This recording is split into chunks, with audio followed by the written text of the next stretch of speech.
Good morning. Welcome, everyone. My name is Meredith Swartz, and I'm the Purchasing Director for DOA. DOA is very unique. We are a very diverse agency. We call ourselves the land of the misfit toys. We have a lot of agencies that are either too small to handle their own fiscal needs, and so we handle those for them. So you'll see our additional departments there that not only do we handle our advocacy groups, Hub being one of those advocacy groups, which is why we've partnered to create these trainings for our Hub vendors across the state. We work very close in our purchasing office with the Hub office to try to meet our Hub plan goals and to encourage those Hub vendors across the state to participate in our opportunities. We also handle asset management, including facility management that manages all the state property downtown, as far as building maintenance, janitorial contracts, boiler contracts, all of those maintenance contracts. We have state construction. We're going to get into how state construction differs from standard goods and services purchases, but they are one of our divisions that if state construction needs something for the state construction office, I would buy it for them. We also manage all the parking decks downtown, including state parking, and state property, which manages all of the leased property as well as the owned property by the state. We also have some state services. So really we are the business center for other departments at DOA. So we offer mail services, motor fleet. We buy all the vehicles for all of the departments within the state. Purchase and contract. You're going to hear me talk about statewide purchase and contracts. They are one of our departments, but they are the governing authority on how those taxpayer dollars are used. They write the rules and the processes and procedures to exercise those dollars as far as purchasing power. And they are one of our divisions at DOA. The other one we have is federal and state surplus property, which that manages all of our auctioning of old property. So I'm going to let you in on little secrets today. We're going to have some tips and tricks on how you can use state and surplus property to your benefit. And like I said, we are kind of a group where when they can't find somewhere to put these smaller departments, they give them to DOA. So we also manage for State Board of Elections is actually now out on their own, but we do for OSHR, which is State Human Resources, Lieutenant Governor's Office, and Military and Veteran Affairs. So with all of this, the diversity of what we purchase is very broad because we have all different needs, and most state departments act like this as well, that they have very broad spectrums of what they buy. Everybody needs office supplies. Everybody needs vehicles, things like that. And we're going to go over the rules and the laws that govern how we buy those different commodities. So what we're going to go through today, you're going to learn the rules of state procurement. We're going to talk about registering with the state. We're going to talk about our different systems, including e-procurement and EVP. We're going to talk about the Hub program, as most of you are Hub vendors. We'll kind of breeze through that. But like I said, you'll get a copy of this presentation that really gets into the details of how to become a Hub vendor, how to recertify, and those documents needed. We're going to talk about how we seek competition, how we reach out to the vendor community. We're going to talk about then the solicitation response methods, how we get those quotes, those proposals back from you. Then we're going to talk about how we evaluate those proposals when they come in, then the award process, and then once you're awarded, kind of some contract monitoring on the back end. So with that, we're going to jump right in. We're first going to talk about the rules and the laws. We're going to talk about the differences between goods and services. There are some differences in our policies and procedures on how those are handled. We're going to talk about the different types of contracts that we have. And then delegations, which is the amount of money, and those policies, which is driven by the amount of money we expect to spend. So we talk about rules. Of course, we're spending taxpayer dollars. So there's rules and laws that are written on how those taxpayer dollars are spent. Those are written by the General Assembly over at the legislature. So we have the North Carolina General Statutes. Those are listed online of how those dollars are spent. And any session laws can drive what we're purchasing. From there, statewide procurement, has the administrative code, which is the rules that then take those laws and put them into standard rules on how we buy.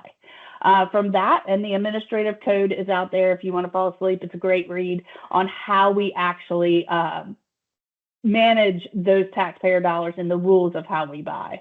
From there, we have the North Carolina Procurement Manual, which manages the actual processes of when we're buying this, depending on how much money it is and what we're actually buying, those processes and procedures that go through to buy. Then every state agency, university, community college, all of the state entities each have their own agency purchasing manual. And that manual gets into the specifics of how that individual agency manages their purchase. Most of what's in that manual is how they manage small purchase. So when we get into those delegations, each university, each state agency, community colleges have their own manual on how they manage their small purchases. Anytime we are doing any kind of travel services, those are managed by our Office of State Budget Management manual. So that's for, our per diems and things like that that are written into a manual for travel within state employee travel. So when we talk about the administrative code level, there is different codes, different general statutes that actually manage what we're trying to buy. The three main areas are either statewide purchase and contract, which is for standard goods and services, information technology purchases, which is anything that touches data, which now that group has gotten a lot bigger because a lot of different services and commodities have some kind of data element. So if it is considered an information technology, it is managed by different general statutes and different part of the code. And then there's state construction. So what is considered state construction is any type of construction, renovation, or altercation of physical properties. So that includes design review and is a total separate different types of general statutes, and they have their own state construction manual. What we'll be focusing on in this course are these two types of purchases as far as standard goods and services, as well as IT-related goods and services. So it's under Chapter 143, Article 3 of the General Statutes, and Chapter 147 of the General Statutes, Administrative Code Title 1, Chapter 5, and Administrative Code Title 9, Chapter 6. So who falls in that area of what we're trying to buy? Who are the potential customers that fall under these purchases? We have 28 state agencies within North Carolina, 58 community colleges, 16 public universities, over 2,500 public and charter schools, which I'm sure that number has grown drastically since COVID. We have 100 counties, so some municipalities, and then actual municipalities as far as towns and local entities that all fall under the same purchasing guidelines. So today we're going to get into the weeds. You're going to see where things are mandatory, and I'll try to point out everything that says mandatory are mandatory for our state agencies, and we at DOA, which is why I'm going to focus in on our 28 executive state agencies, follow these same rules.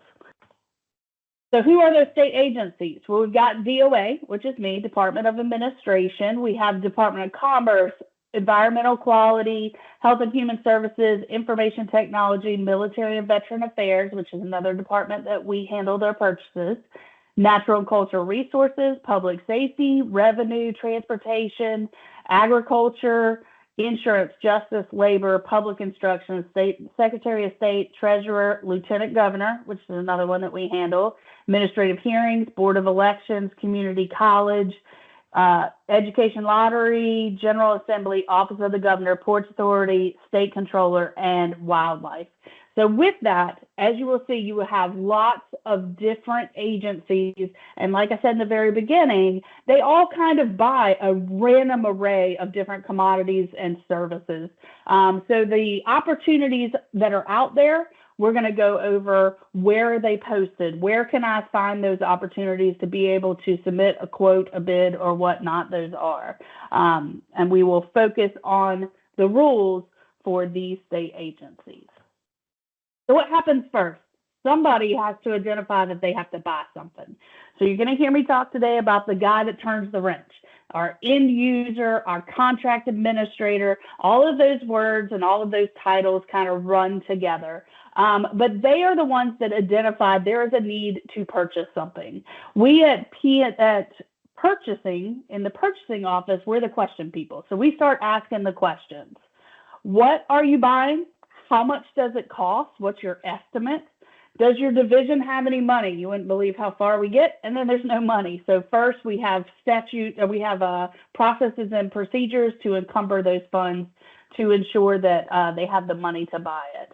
Then how do I buy it? And what is the documentation needed? We are the document people. If it's not in writing, it didn't happen. So we will be asking our end user to go out, get those quotes, get that scope of work together or whatnot to be able to then push it out to the vendor community.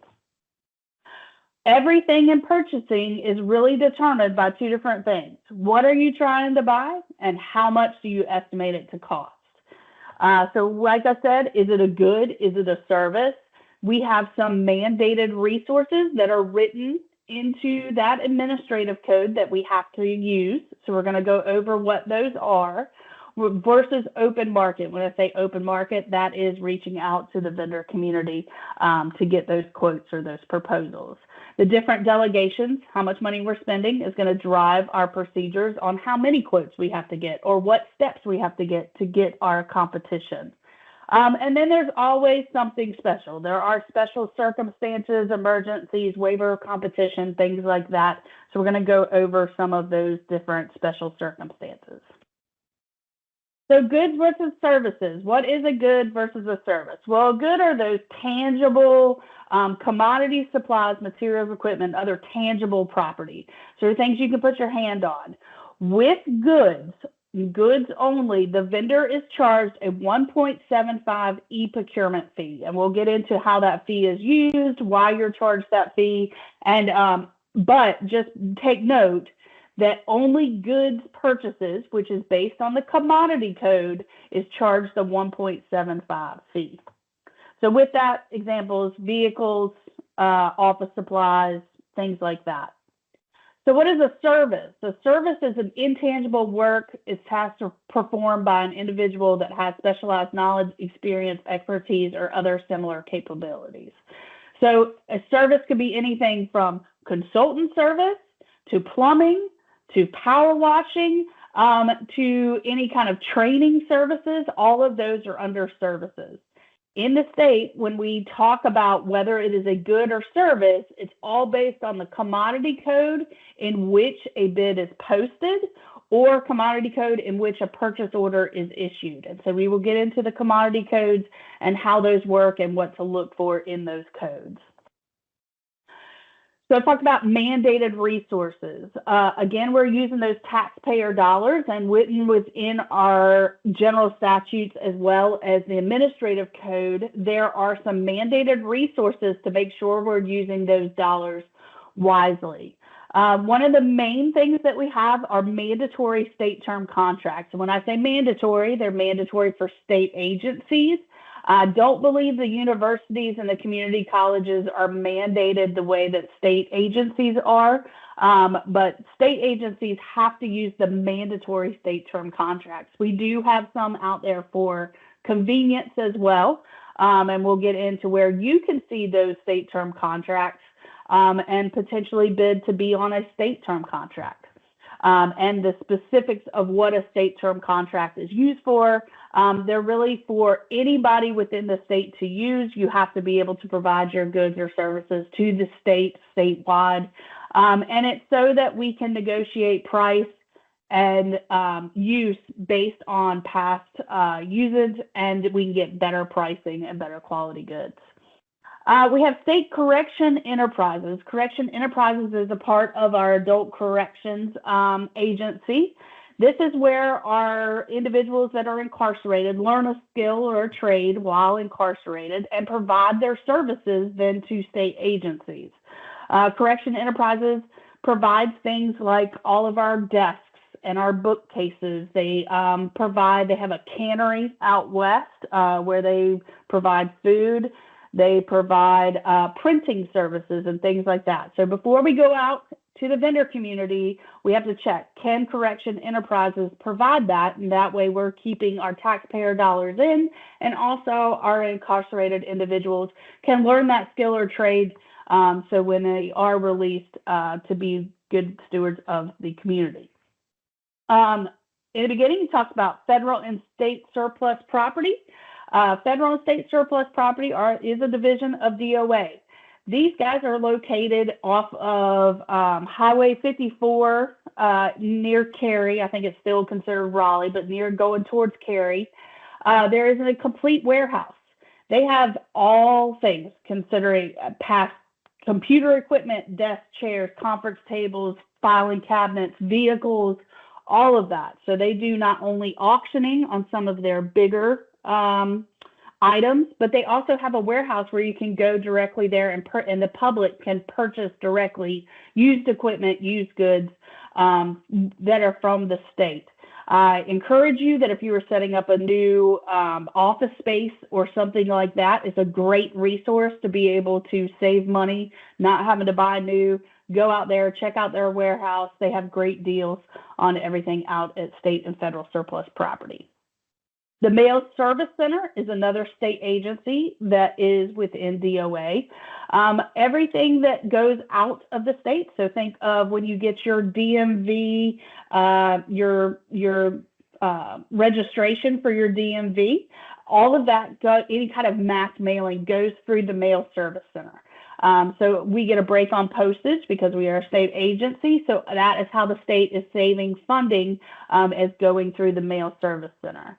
We have State Construction Office. So state construction, as we talked about, anything that hits that design review has to go through state construction, and they have their own set of rules. So that would go outside of the goods and services. We'd be mandated to go through State Construction Office. Often if we have something, and so with state construction, we're really altering the building. So if we're touching wiring, moving walls, things like that. Repairs, maintenance, all still goes through standard goods and service purchases, not through state construction. If it teeters on that line, we will reach out to state construction and just say, hey, do you guys want to take this or do you want us to take it? So we make sure that we're following the right purchasing rules. Property Office, another DOA agency, they manage all the state's property. So all of our leasing doesn't go through standard procurement. It goes through the state property office to write those contracts. Other state agencies, so perhaps we have some kind of consultant service that we could work with the university to complete with us, or we have something that maybe the state treasury office could do for us. We write what's called a memo of understanding between the two agencies to get those taxpayer dollars to stay within. We might have to give the treasury part of our budget to do whatever this service is, but that contract is written interagency and never goes out to the vendor community. So statewide term contracts, these are contracts established, they have both for statewide PNC, which is Division of Purchase and Contract for standard goods and services, as well as DIT procurement. So there are state term contracts offered by both agencies, and what it allows all agencies, unless they're exempt by statute, so that is those universities, community colleges, to get a lower prices, good quality products, and shorter delivery times. There is a list on both PNC and DIT's website. At the back of this presentation, I'm going to talk about a bunch of websites today. All of those will be listed in the back of this presentation for you. But listed out on PNC's website and DIT's website are not only the state term contracts, but it lists out information on that contract, who the vendor is, when that contract expires, who the contract manager is. So if you had questions, hey, how do I get on this contract? It gives you the contact information for that particular contact or contract. They are bidded out just like any other contract within the state. They are posted in the same spot. So when we start talking about EVP and where we post out our formal solicitations, know that the state term contracts are posted out there as well. They can be mandatory or convenience. All of that information on whether this is a mandatory or convenience contract is listed out there on those websites as well. So we've gone through that. There is no mandatory resource that we have to use. And so now we need to reach out to the vendor community. So when we talk about open market, we're talking about a procurement that is purchased according to our rules and our laws that are set out for the state, but we're reaching out to the vendor community where there's no mandated resource that meets our need. So we're going to talk about the different delegations. Every state agency, community college, university has a general purchasing delegation, which is set by the state procurement officer, both at DIT and PNC, and those dollar amounts can be very different from PNC to DIT. But the purchasing officer can raise or lower our delegations based on compliance reviews and things like that. So when you talk about the individual agency's purchasing manual, it can have different delegations as approved by the state procurement officer at either PNC or DIT. Whatever that delegation is set at, all purchases under that delegation are handled, processed, and executed by that particular agency. Everything over that delegation has these extra set of approvals. And so when we get into these extra set of approvals, that adds time, that adds a different set of eyes. And of course, if we're spending more money, we want more eyeballs on it, more approvals.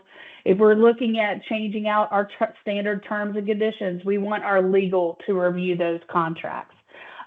So for DOA, everything in here that's highlighted in yellow is specific to DOA agency. For us, and this is actually says that our delegation is 50,000. We're so great at DOA. Our delegation has actually been raised up to 100. But when we made this presentation, DOA's delegation was set at 50,000 for a standard goods and services. Where we have to get those approvals is when we go over 50,000, and then DIT's standard level before we have to get approvals is 25,000. So again, this is highlighted in yellow. This is very DOA specific. So when we start talking about our open market purchasing policy, we break those delegations down. So again, it's what we're trying to buy and how much money we're spending. So at DOA, when it's under $1,000, we have a P card. Most of our agencies have at least one member that has a P card. Somebody like facilities has hundreds of P cards, but they can use that purchase card to purchase IT goods or services under $1,000 as needed. When we talk about under 29,000, so across the board in our administrative code, it is written that the PNC for goods and services, the small purchase threshold is 29,000. So for us at DOA, anything under that 29,000, we require one quote as long as it's from a hub vendor. So that is in an effort to try to meet our hub goal. And so we only require one quote for anything under 29,000, and if it is from a hub vendor. If they can't find a hub vendor, then we need 3 quotes. And then if we just need to seek more competition, we can get 3 quotes. Once we hit 29,000, we have to get the vendor to sign our general terms and conditions. So here's where we start getting into documents that become a contract. Under our small purchase, we're not writing a contract. We're simply just reaching out to the vendor, getting a quote, and issuing a PO. From 29 to 50, now we're writing a contract. We require 3 quotes. One of those quotes has to be from a hub vendor per our hub plan. And we get that vendor to sign the terms and conditions and write and execute an actual contract. $50,000 is our general delegation. So anything over $50,000 has to go out for formal bid. So we're going to talk about where that's posted on EVP. And we use either an IFB, which is an invitation for bid, or an RFP, which is a request for proposals. This is where we require that extra view of before we post that bid and before we award it, we have to get approvals from statewide procurement. IT purchases, if we're under $5,000, we just go and get one quote. If we're from 5 to 25, we get 3 quotes. And then if we're over our delegation of 25,000, we have to go out for formal bid. We get those extra reviews, the security reviews, DIT approval that's done either and posted IFB RFP. Any contracts that we estimate to be over $1 million will be reviewed by our legal review. So if we estimate that the total cost of that contract is going to be over $1 million, it adds even one more approver to that flow. So things that the higher dollar amounts, it takes a little bit longer to get things posted, awarded, and go through the process. There are different types of contracts. We have a standard term contract, which is a binding agreement between the vendor to give us the commodities or services at certain prices under certain terms and conditions. So that's a standard term contract. We have these other contracts that are called agency-specific term contracts. These operate just like our statewide state term contracts, where we don't have an infinite quantity. We can just buy as needed once we have that under contract. We do try to give you the historical data in those contracts of what we have purchased in the past. So we have things like emergency testing services. So if we have lead and abatement in our buildings, we have an agency specific where we are under contract and includes response times for you to come out and swab the walls and tell us if we have lead. So that's on an as needed basis. We can buy off of that, but it's specific to DOA contract. No other agencies can use it. All of our contracts at the agency level, our standard contract term, we can do a max of 3 years. Often that is 1 year with 2 optional renewals. Those options are in the sole discretion of the state on whether we opt to extend that for those 3 years. But the max we can do is 3 years. Any longer would require additional approvals before we posted that bid. So when we get into looking at what's in these solicitation documents, you'll see that one of those things is, what is the contract term? It'll tell you up front before you bid, what do we expect the contract term for this contract to be? We talk about service contracts. Those are where we are working with a particular individual to provide, that has specialized skills, knowledge, or experience to provide us with service. So a standard contractual service contract could be something like janitorial, lab services, hazardous waste removal, security guard, instructors, building maintenance, things like that.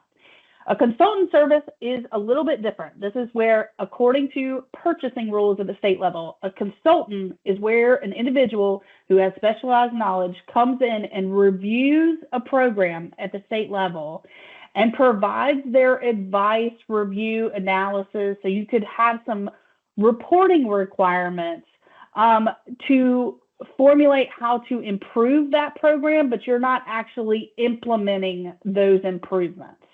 So if you were coming in, something like years ago at the Hub office, we did the disparity study. And so they came in and reviewed all of our purchasing processes and procedures, and then presented to the legislature areas where they found that there could be a disparity. They didn't implement any rules or laws to make changes. They consulted on us and gave us, from their expertise, the results of where they thought we could make those improvements.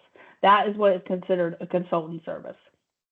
Those consultant service contracts have to have an extra approval of getting the approval of the governor's office. So that takes, consultant service contracts take a long time, and that's just so that they're checking to make sure that we can't provide those services within the state, and we don't have to go out and spend those taxpayer dollars out with a another agency. Any vendor that's receiving payment for services over $600 will get a 1099 from the state. All right, so information technology purchases, like I said, they have their own general statutes, which includes purchases that fall under this are hardware, software, online data subscriptions, license agreements, but biggest is data. So if you are doing anything that is receiving state data, or you are sending us data, something that we then touches our systems, our networks, things like that, it will become a DIT purchase and follow those general statutes. Statewide DIT procurement approves all the technology purchases that are over that agency delegation, which for us is $25,000. DIT also has state term contracts, like I mentioned, on their website. They have them for standard software purchases, hardware, telecom, IT services, and I know one of the biggies that's out there now is for IT staffing. That contract, I believe, is one of the, IT has a couple of contracts that have continuous open bidding where vendors can continually be put on that contract. And I believe the IT staffing is one of those. So all of their contracts are listed on their website along with the contract administrator that you could reach out to, as well as when that contract's going to expire and have to be rebid. Just know that if you see projects out there for an IT new system, an IT purchase, you could be on the lookout within that solicitation document that you would have to present a VRAR, which is a vendor readiness report that says where all of the data is being stored, and you would have to meet those security protocols that are listed within that report. Also, we could ask for a SOC 2 report to see where your FedRAMP supply, secured and all of that. So just within the solicitation document, you might see those words. That's what we're asking for, is where the data is stored, and it will outline what our security requirements are to be able to receive the bids. So like I said, there's always things that are special in procurement. So we do have some waivers of competition. There is within the administrative code, which is the NCAC 05B 1401.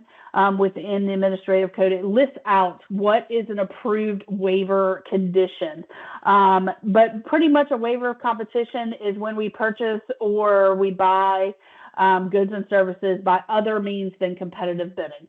So examples could be sole source of supply if we have some kind of proprietary situation going on. If we have a brand specific, so that could mean that we're buying some kind of something, but it has to be this brand, and we justify that. Emergency purchase, things happen where lives or property are at risk.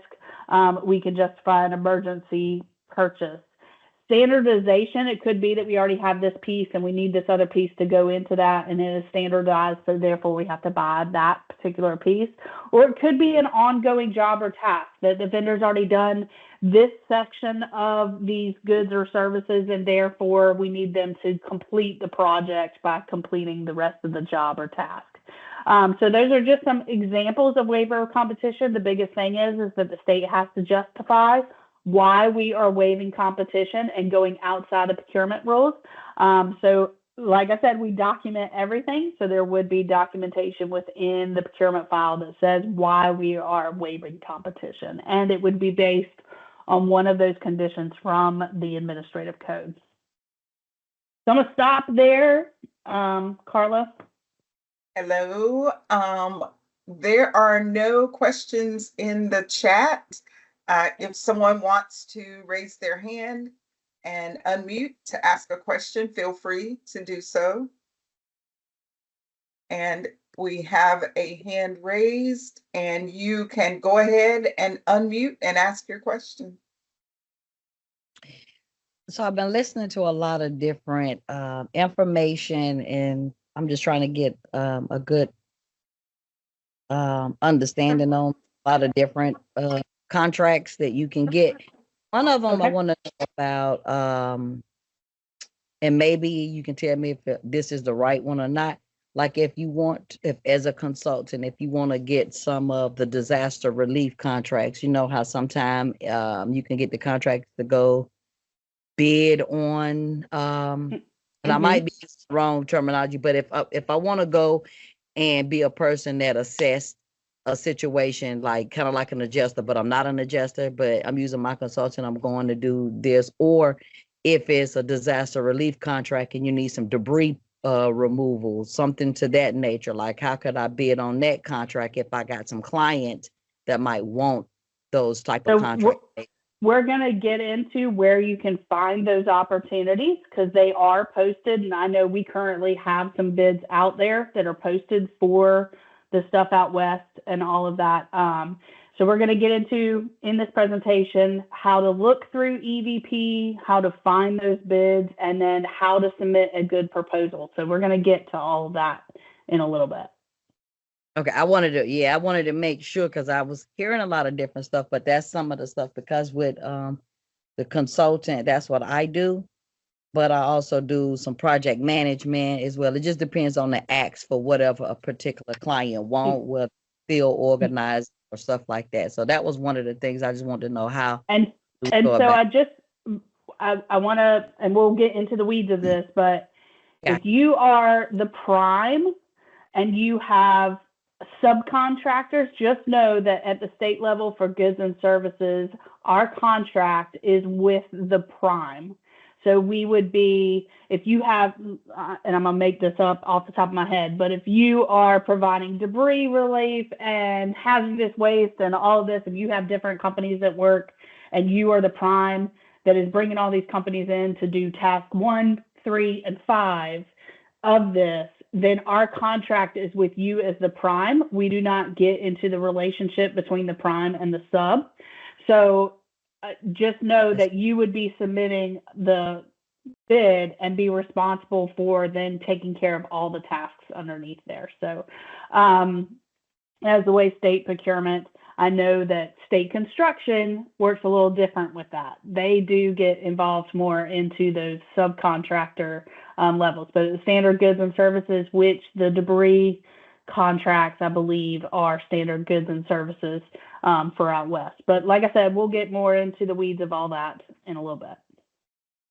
You have Okay. another hand John, raised? did you want to add anything to that? Sure. Yes. I put something in the chat that says if anybody on this call actually provides debris removal services, if you could put your company, your name, and your email address in the chat, that would be very helpful. As was noted, we are in contact with folks out west, trying to make sure communities, can share with us what their needs are.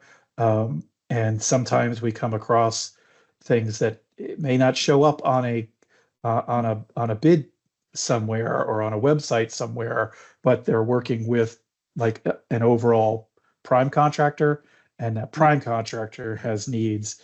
So as we're finding that out, we're trying to locate hub vendors that might be able to support that, so that we can get it to the people who might be able to use those services.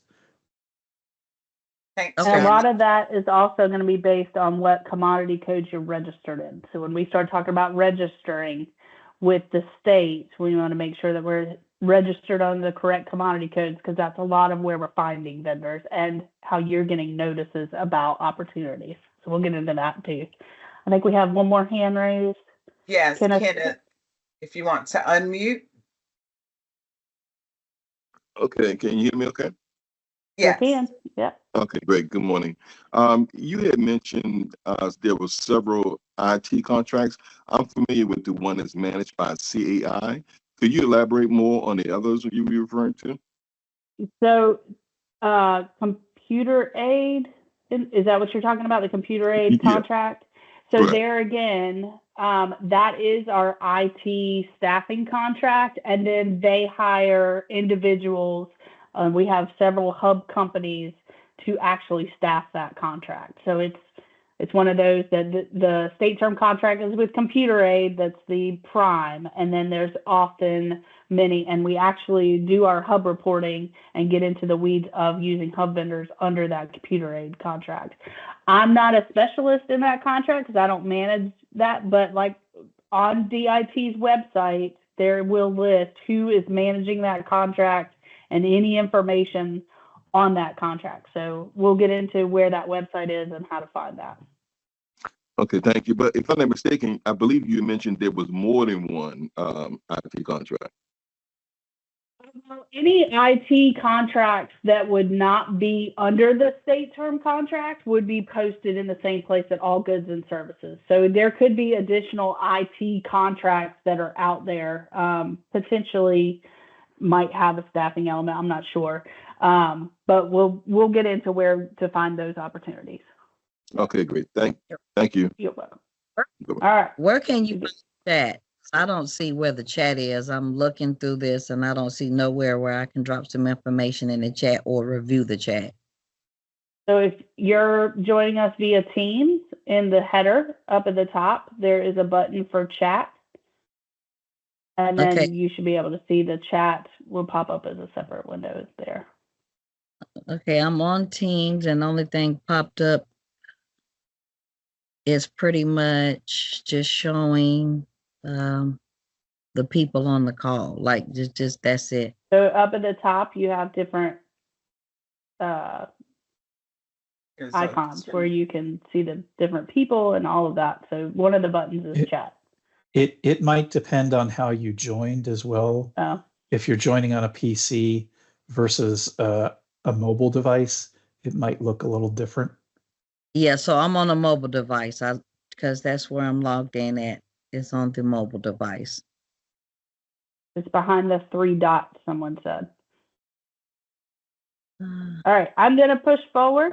So in an effort of time. All right, Thanks, so Meredith. we are going to talk about doing business with the state. So we're going to go through what our e-procurement basics are of how that system works and what it is used for. We're going to talk about how to register with EVP. If you are a hub vendor and a registered hub vendor, part of your hub vendor registration was registering in EVP. So you should already be in there, but we'll talk about the specifics of how EVP works and what it is used for.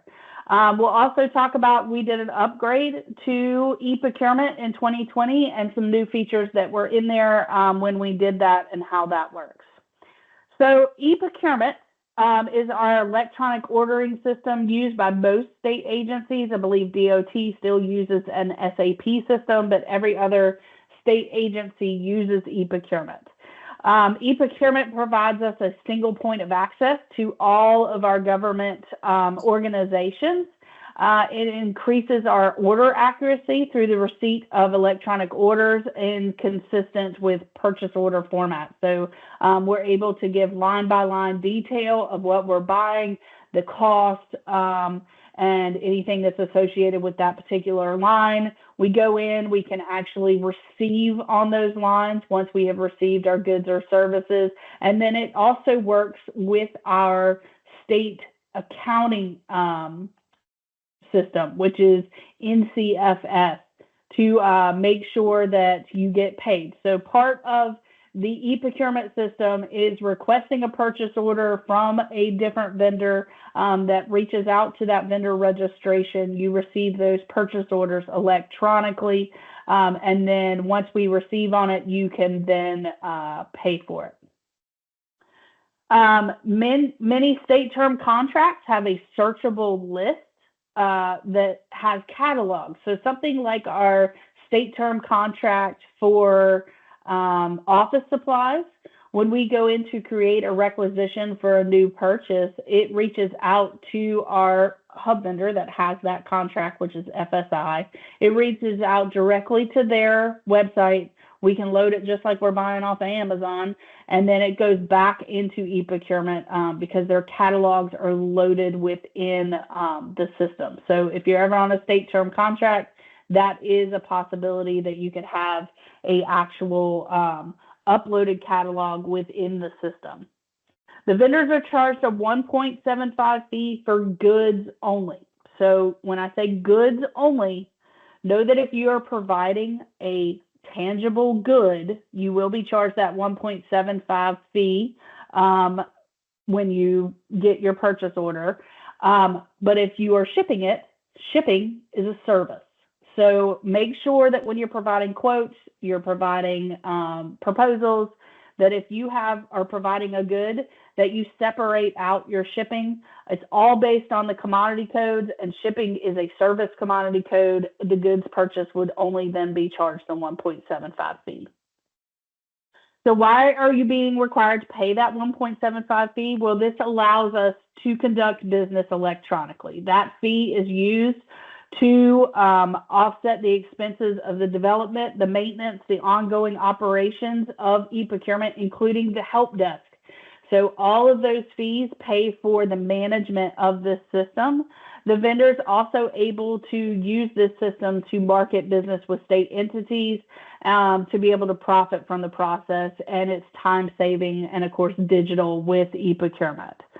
So how do you benefit from it? Well, it increases your access to state agencies because e-procurement and EVP are linked together. It allows for a single point of access to us as well as access from us to you. It keeps all of the contact information. It allows us to electronically send you purchase orders, and there's potential for supplying costs for processing, marketing, and administrative costs. Like I said, it's a single point of access for government entities, lots of the public schools, the community colleges, the universities, as well as all the state agencies use this system. So in 2020, we did an upgrade. We moved from an on-premise system to a cloud-based system for e-procurement. And with that, we changed the commodity codes. If you were registered as a vendor before 2020, it would behoove you to check the commodity codes which you are registered. There was a crosswalk. You were automatically moved to these new codes. We use now the UNSPSC commodity codes, which are standard, globally recognized commodity codes. The state is only using the first 6 digits of those codes. So services in these codes all start with 7, 8, or 9. So if you are registered under a 7, 8, or 9, or when you are providing your quote and you see the shipping would be with a commodity code 7, 8, or 9. That drives that 1.75 fee. E-procurement registered vendors were automatically transitioned, and there is a searchable list at unspsc.org that you can go through and see which commodity codes, what the codes are, and which ones and then choose the ones that you should be registered under that actually relate to your business. If you take nothing else out of today, I suggest that you go into EVP and check your registration. These codes are very important. They drive, the ones that you're registered under drive how you are notified of opportunities. It also drives what you can see, how you are, how you're notified, and then what you're looking for when you are going in and searching for bids. So it's very important that you keep, and it's also very important that you keep up your contact information in EVP current. So when we go to post a bid, you're going to see in our hub plan that we reach out directly to hub vendors that are registered under the commodity code for that bid. We even reach out before it's posted and say, hey, this is coming. Are you interested in bidding? So we do that based on the commodity codes in which you are listed. So that's why those codes are important. Make sure, don't go in and register for every code. You will get blown up with emails. So really look at those codes. A good way to search is by using the unspsc.org website. There are all kinds of vendor trainings on the upgrades and the features of e-procurement. E-procurement help desk is there to help you if you have any trouble with the e-procurement system. But on this website here is a good spot if you want some job aids, some training on how e-procurement works.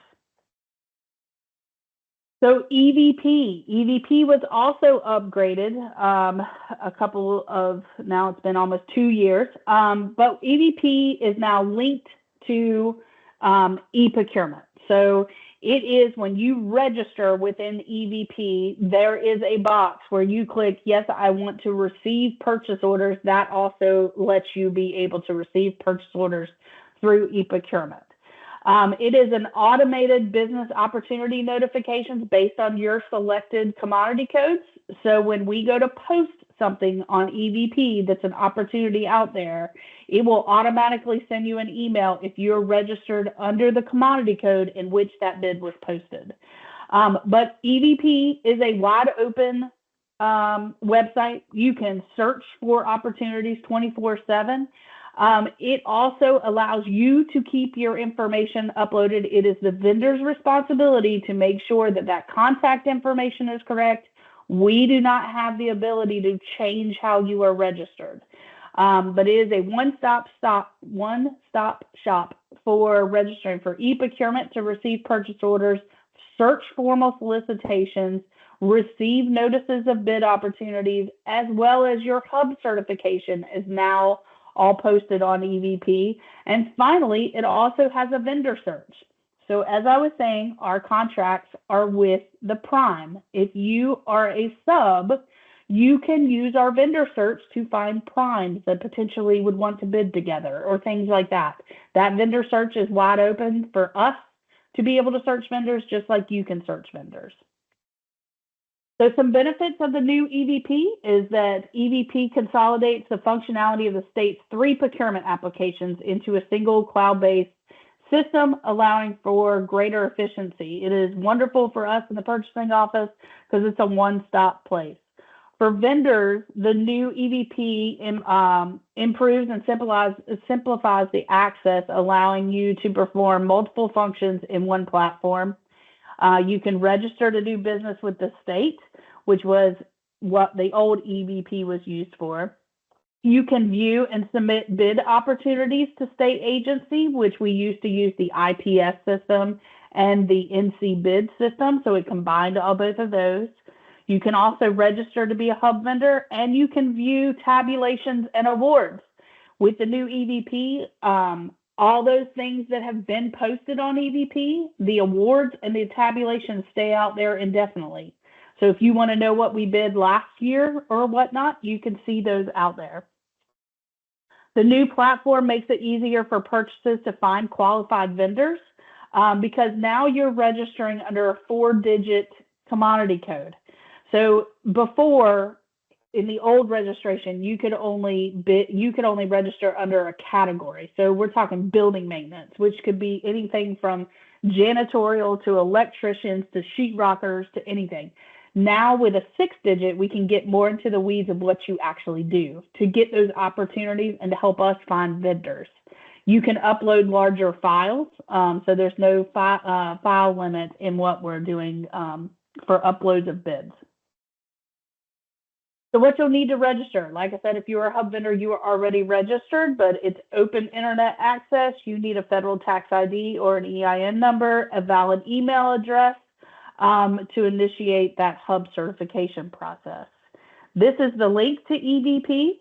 When you're in there, you go to vendor not registered, registered now to start your registration, or to update your registration, you log in.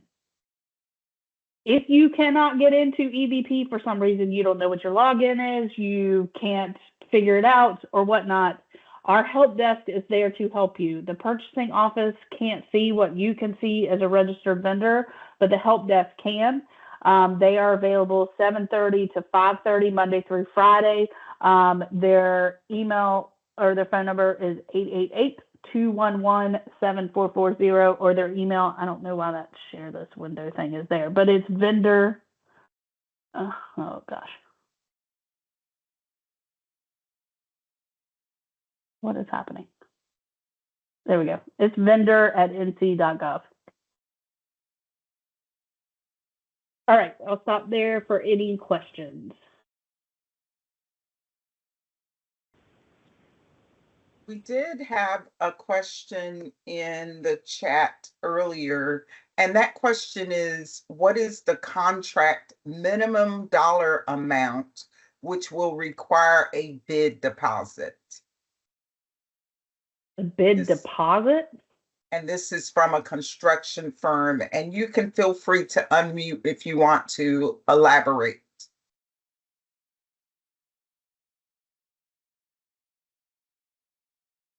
Minimum dollar amount which will require a bid deposit. And then I know with goods and services, it does not cost you to bid. There is no right. The registration for EVP is free.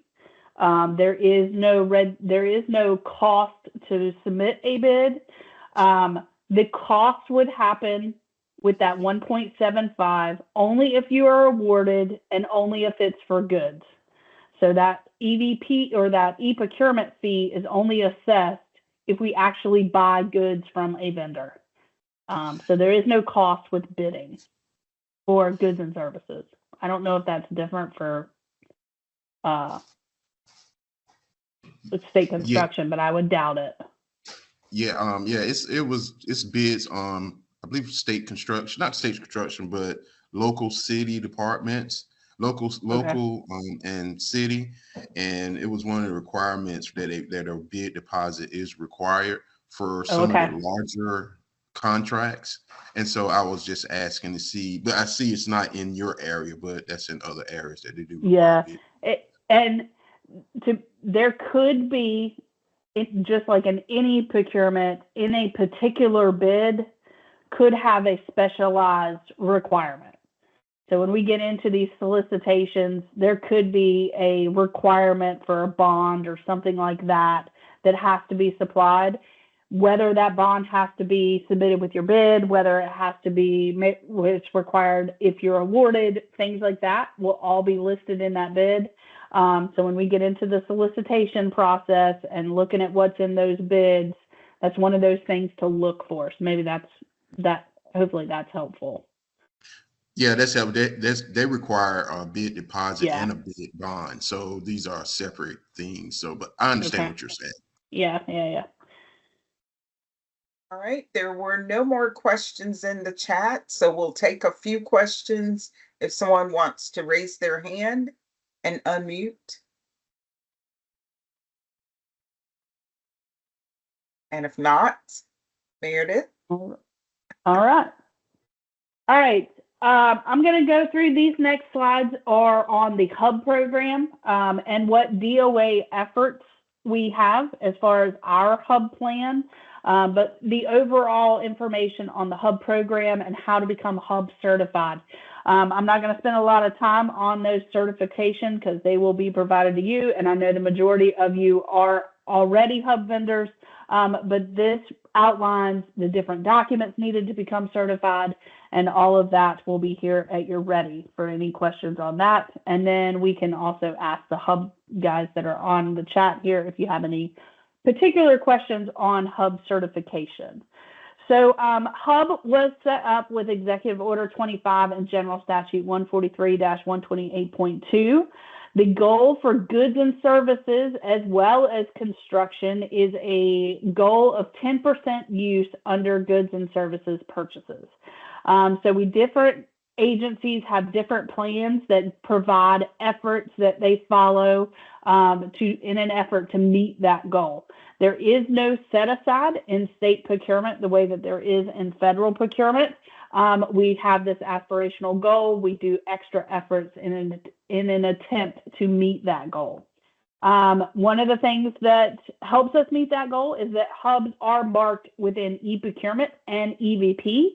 So when we're going out and looking for vendors to get quotes from for small purchases or for whatnot, we can search our vendor search and pull up and just get quotes from hub vendors. That's a great way for us to try to meet that 10% goal. And as you saw in our delegations at DOA, for our small purchases, if we get that quote from a hub vendor, we only have to get one quote. We automatically execute that spend towards our hub community. We're going to listed in here is the Hub's application, certification, and recertification, what those documents are needed, but that's all processed now through our EVP system when it was upgraded. So it's all digital now. I know it was a bunch of paper for them back in the day, but that now is all digital and submitted through EVP. So this is highlighted in yellow. This is specific to DOA. When I came on as the DOA director back in 2018, our hub numbers were awful. And so I met with the director in the hub office, especially being that the hub office is one of our divisions that we support. And I really wanted to see what efforts we could do to increase our hub spend and to really help the hub office meet their goals and provide things like this training and other things. So some of the things that we came up with that now actually have been approved and are across the board for all state agencies is that we identify who is eligible to become a hub vendor. So now within our formal documents, we have an attachment that says, are you a North Carolina hub vendor? And if not, do you identify as potentially a hub vendor? Are you a woman-owned, disabled-owned, minority-owned business? And with that, then we try to get you certified. We give that information along to the hub office to reach out to get you certified in an effort to try to meet our goal. The other thing that we identify is we do identify in our formal bid, do you have any subcontractors that will be a part of this particular contract? And if so, that are hub vendors, and if so, what is the percentage or the dollars that are going towards this contract for those tier 2 vendors to be able to report on that spend? We at DOA, we do a little bit extra because we are great partners with the hub office. So we do an annual department procurement plan. With that, we have a monthly forecasting report that we send to the hub office that says these are the things that we know, or we plan, not that we know, but we plan to be coming in the next couple of months. Can you help us find hub vendors that potentially could bid on this? And so we're able to forecast out and we send that monthly. These are the things coming. These are the things currently posted so that they're in the know. And when they're at these hub events, they can say, hey, well, we know DOA has XYZ bid opportunity out there. Maybe this is something you can bid on. We at DOA are also fortunate that we have an actual hub liaison on staff in the purchasing office.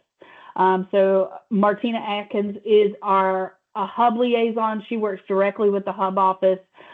She goes through all of our bids and reaches out before, using that forecasting report, she'll reach out before things are even posted to the hub community and say, hey, this is coming. Is this something that you potentially want to bid on? And she pulls that list out of EVP based on the commodity codes.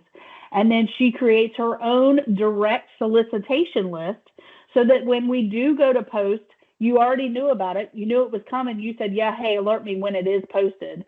So not only would you get the general automated message from the EVP system that would automatically notify you because you would be under that commodity code, but Martina would reach out to you directly because you were on her list and say, hey, this is now posted, please bid on it.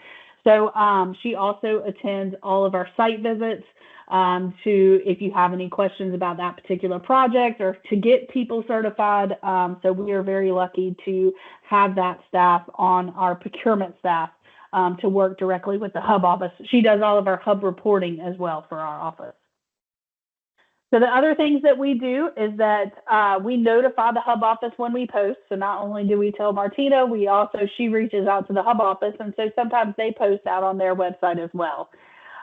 We have that direct solicitation from the DOA liaison. So we at DOA have a particular hub plan that is part of our policies that says that these are the extra things that we do trying to increase our spend. We also work with the hub office to offer trainings like this. As a hub vendor, take advantage of everything that they offer. They offer networking events, they offer the Med Week, they offer all kinds of things like that. We do this training, I think almost monthly.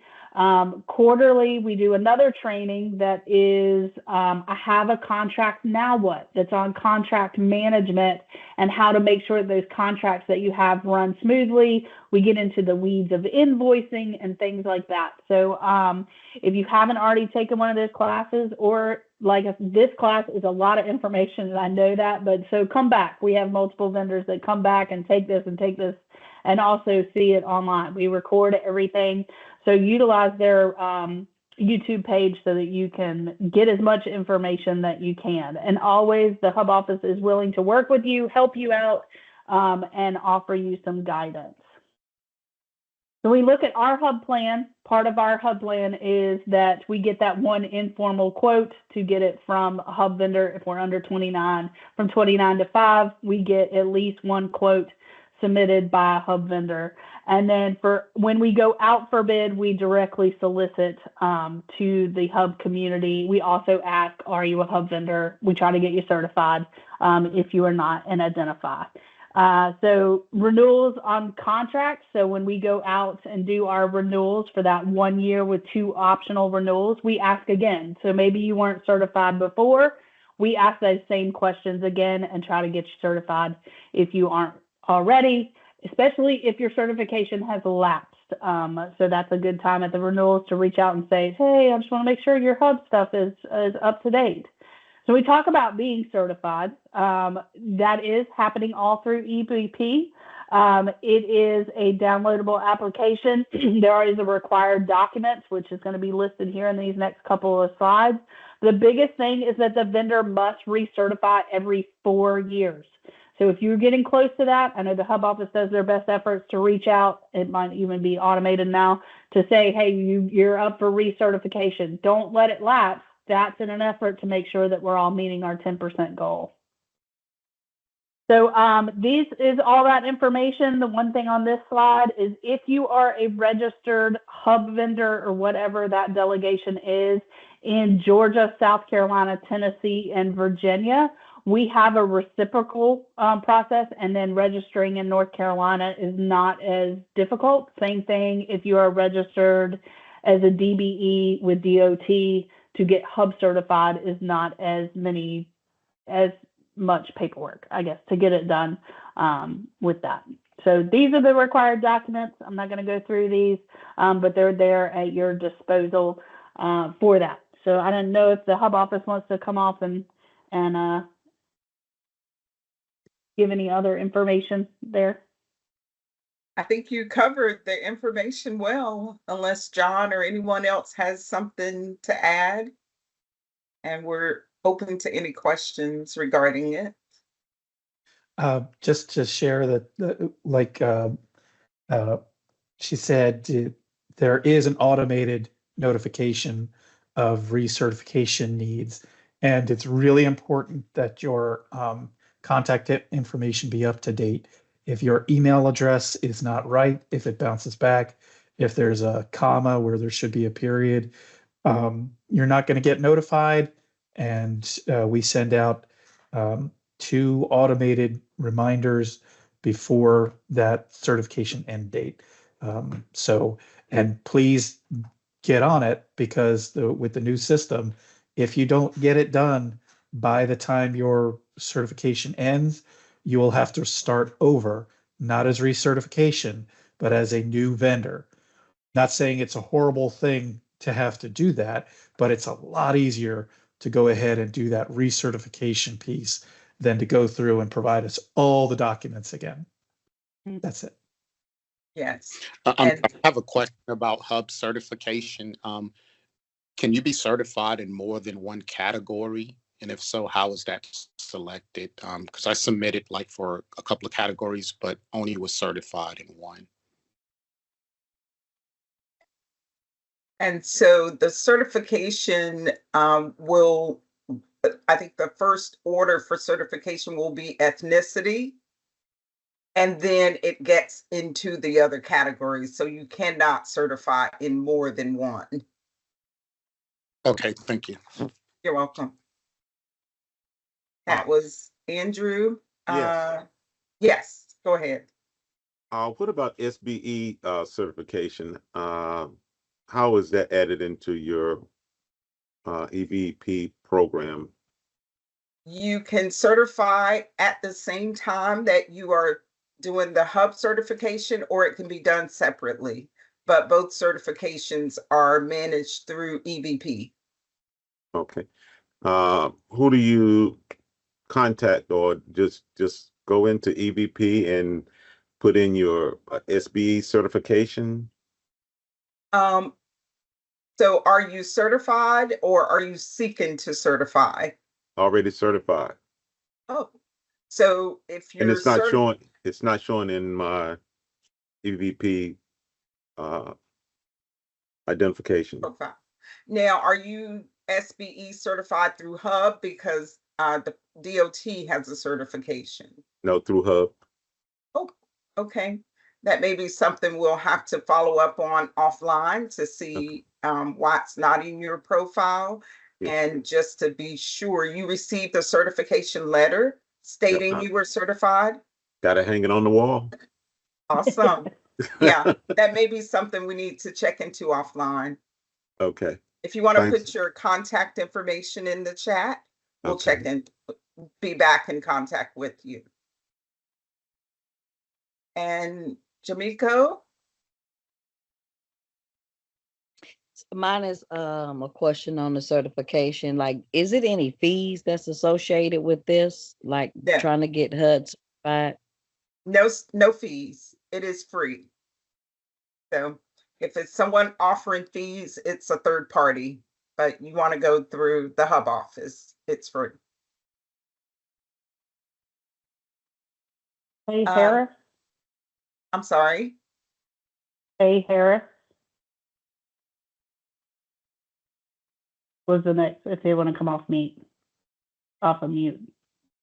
Oh, yes, thank you. I apologize for that.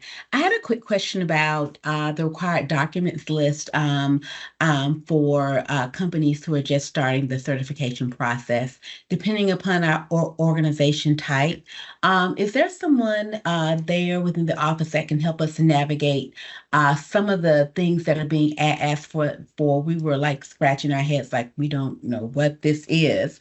So just wanted to know, is there someone who can help us and walk through this kind of long list? It's about 15 or 20 things, all of which we don't have, but there seems to be no distinction as to what's required, what's optional.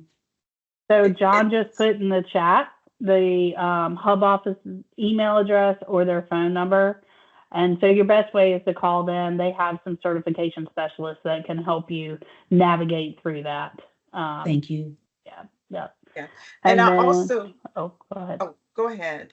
Nope, I was just going to go to the next question. So go ahead. Oh, I was just going to add that we do have a certification training that's offered the third Thursday of each month.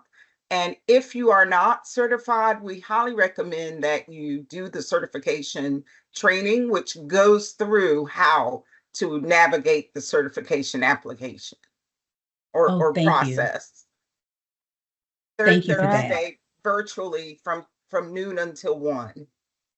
I am writing it down and putting it in my calendar. Thank you. You're welcome. Lynn, Oma? Yes, Lenny, actually. Sorry about that. No, that's okay. Quick question regarding as a certified hub firm. You mentioned earlier there was a list that has been sent out regarding solicitations. So how do you get on that list? I'm not talking about the list from EVP because I do get that. I'm talking about the list from the Hub office.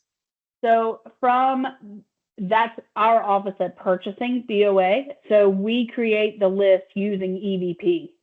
So we create the list before things are posted at DOA and pull the list of hub vendors under the commodity code for that particular purchase and reach out and say, hey, this is coming. Is this something that you would like to bid on? And then we create, and if you reply back to that email, we then create our list to directly solicit once it is posted. That's one of our hub efforts that our hub liaison does. So she creates those lists based on the commodity codes. The initial reach out is from the commodity codes in the EVP. yet. Okay, because I haven't gotten one of those, so I was just wondering. Okay. Yeah, so it's based on the commodity code for that particular procurement. All right. Okay. If you have further questions, I'm gonna put them in the chat, and then we're gonna move on just in the effort to save time here. Still got a lot to get through.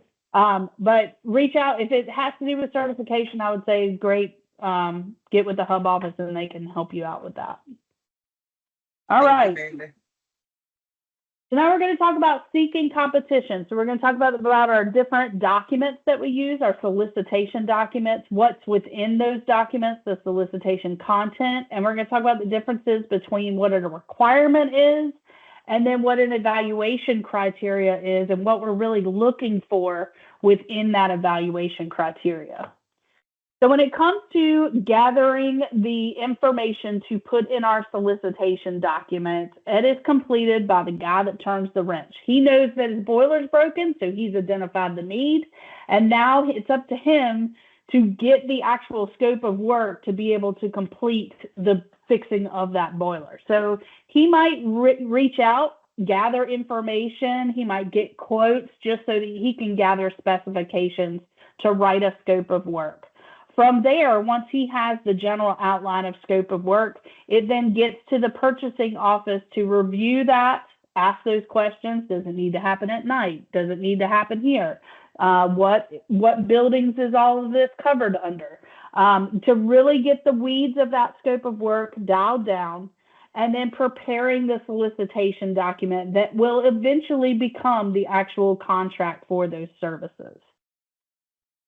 So the different types of contracts or documents that we have, first we have a vendor's direct quotes. So these are used for goods or services, those purchases up to $29,000, those small purchases. We reach out from vendors that are identified in EVP to get those small quotes from the registered vendors under the commodity code. All those quotes must be current within 30 days.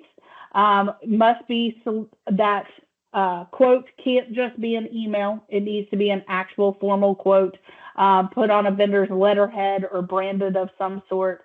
The end user then puts in a requisition, attaches that quote. We execute a purchase order and it's done. You ship us the stuff. It's done. So that's very small purchase under $29,000. Very simple process using your vendor quote. For us at DOA, that vendor quote has to come from a hub vendor to only have one of those quotes. Otherwise, they got to get 3. We have another document called an IRQ or an informal quote PDF. So this is just for use for goods and services. It is a small 4-page document, but we use this if we are buying very simple stated, we don't need a lot of scope. We just need to buy widgets. There isn't a lot of room for scope. It's literally a line item situation, but the biggest piece is that it gets the vendor to sign the terms and conditions, which has to happen if we are over $29,000 up to $50,000.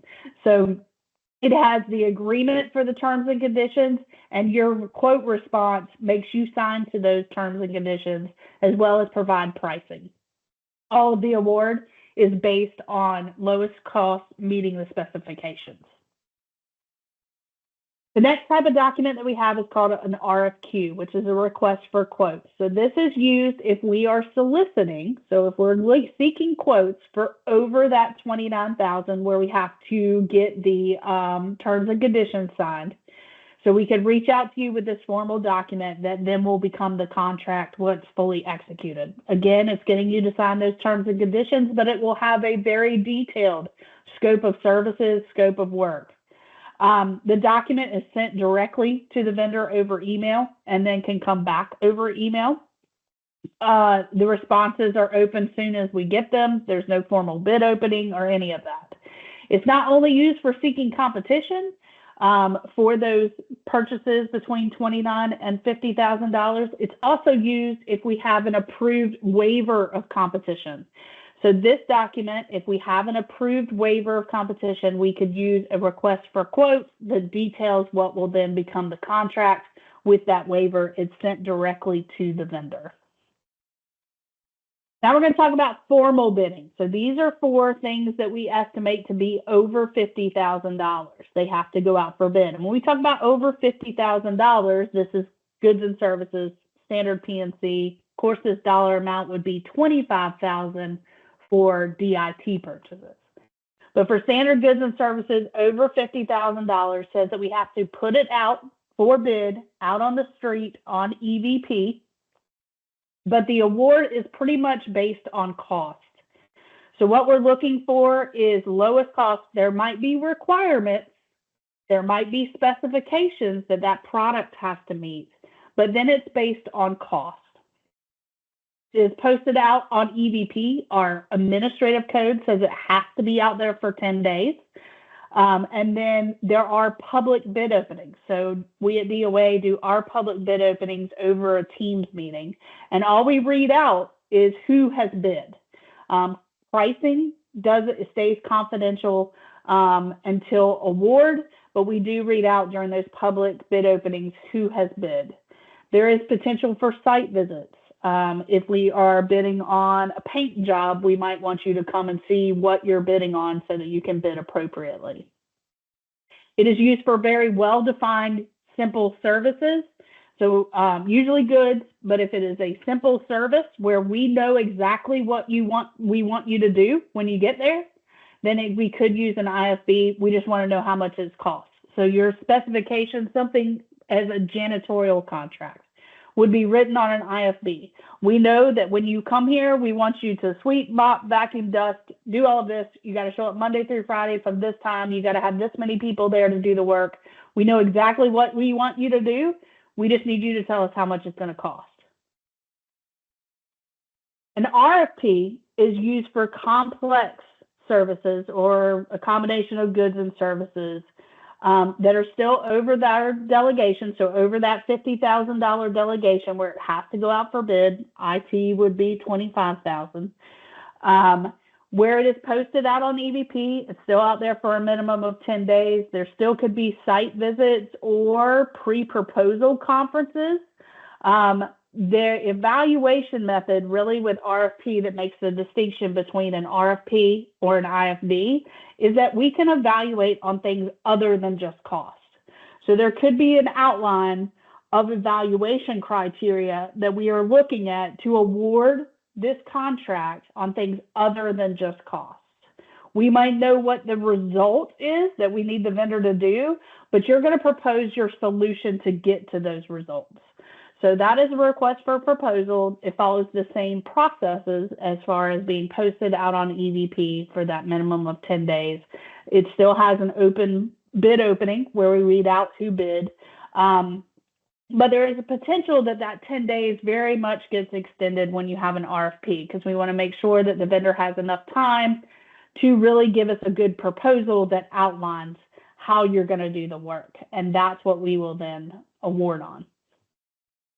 The other type of document that we have, this is not used very often, is an RFI. It's just a request for information. We could be looking to gather information to help us develop an RFP. The only time that I know I've ever used this is when we're doing we're buying a new system. And so we want to know what the systems are out there, what their capabilities are. And so we want to be able to help us write technical scope. With an RFI, there's never an award. It never becomes public record until the RFP, where we use the information we got, helped us write that RFP.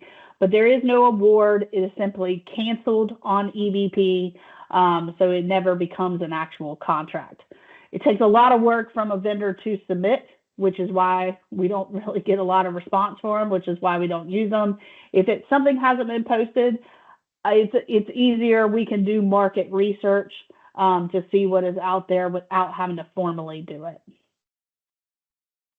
So all of these solicitation documents, we have templates, right? So the state has provided us, statewide PNC or statewide DIT has provided us templates for these documents. They are templates, they are scheduled to change, they all are a little different. For PNC, standard goods and services, it does have a standard outline.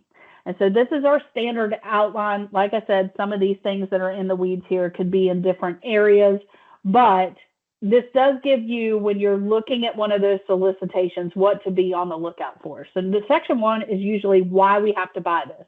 Is there a new general standard, general statute? Is there some kind of rule? Is it just one of our standard operating procedures that we're putting this out for bid? It could also include the contract term. So that's where you will know up front, is this a one-time purchase? Is this going to be going on for a year with optional renewals? Is this 3 years flat? Did we get approval for this to be 10 years? However that contract is laid out will be under section 1. Section 2 is all the information on how to bid. So it's going to include your schedule, your question and answer period, which we're going to go through, and how to use that to your benefit. What needs to be included in your bid, the actual paperwork to be included, how to submit your bid, where do you need to mail it, submit it, upload it, whatnot. And then we at the state level speak in letters. There's always an acronym. So those acronyms can be spelled out under the definitions. Section 3 is how we are going to award. We are going to tell you up front, what are we looking for to be able to award this? Is it based solely on cost, meeting specs? Or is there evaluation criteria laid out? Are we looking at what you did in the past? Are we looking at who's doing the work? Are we looking at how you're going to complete your technical approach to this project? So all of that will be laid out in the solicitation.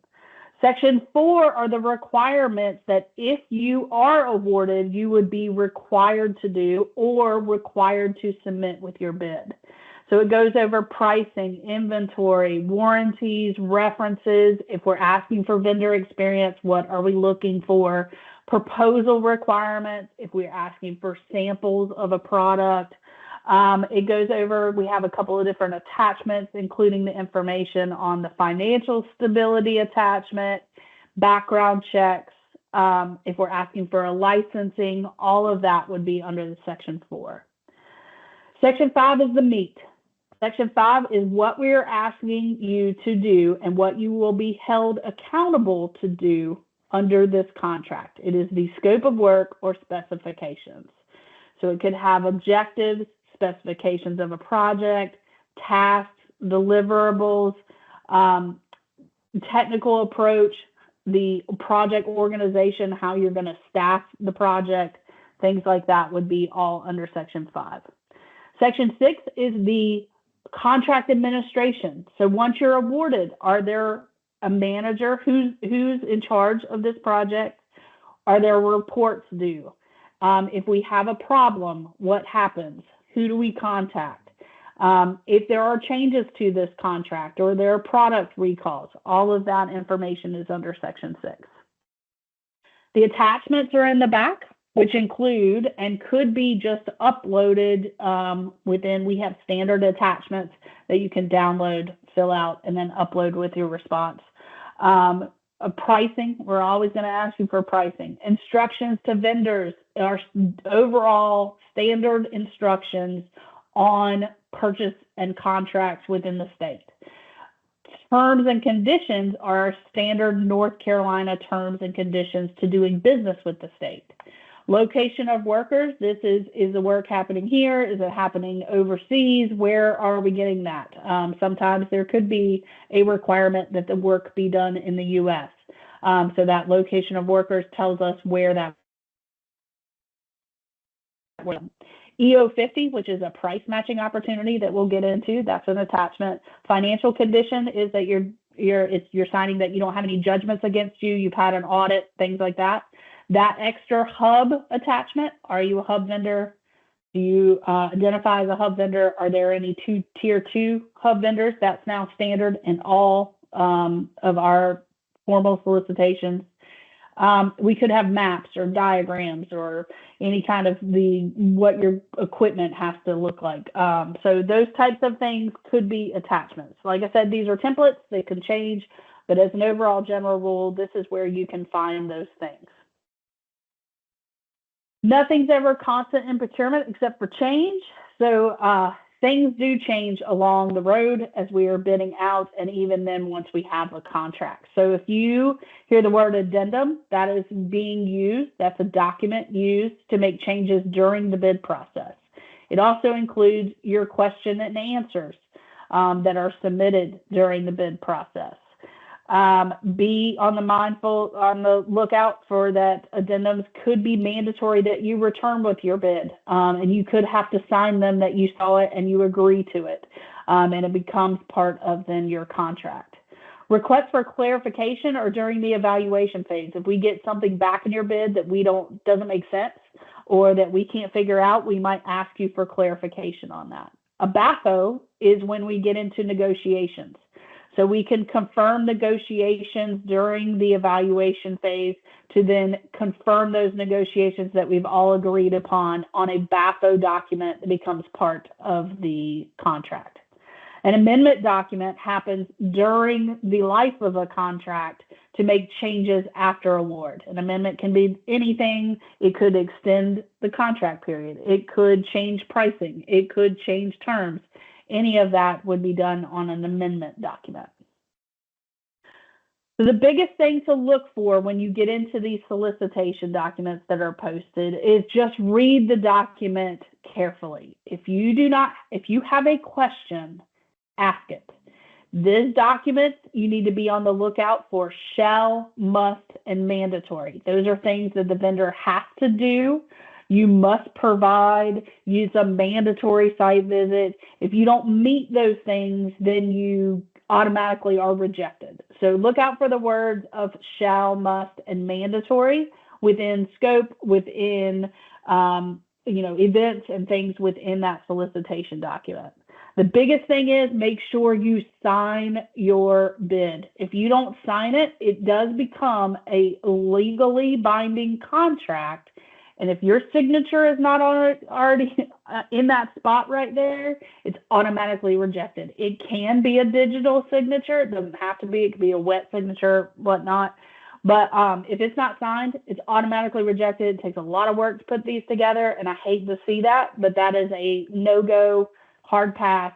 You have to sign that you are providing the services or products within at the pricing quoted within, and that's what you're signing to, and that you're authorized to sign it.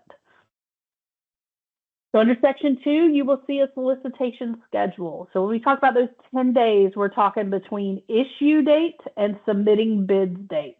There could be all this other stuff that happens within. The code says a minimum of 10 days. If we're having a site visit, if we have a question and answer period, all of that can take a little bit longer. Very well could be longer than 10 days. Question and answer period. Use this to your advantage. You can ask anything. If you don't understand what the evaluation criteria is, if you don't understand where this site visit is, if you don't understand the scope of work, if you don't understand any of it, if you just have a regular question on how to bid, ask it. You can ask it up until the date that is listed here.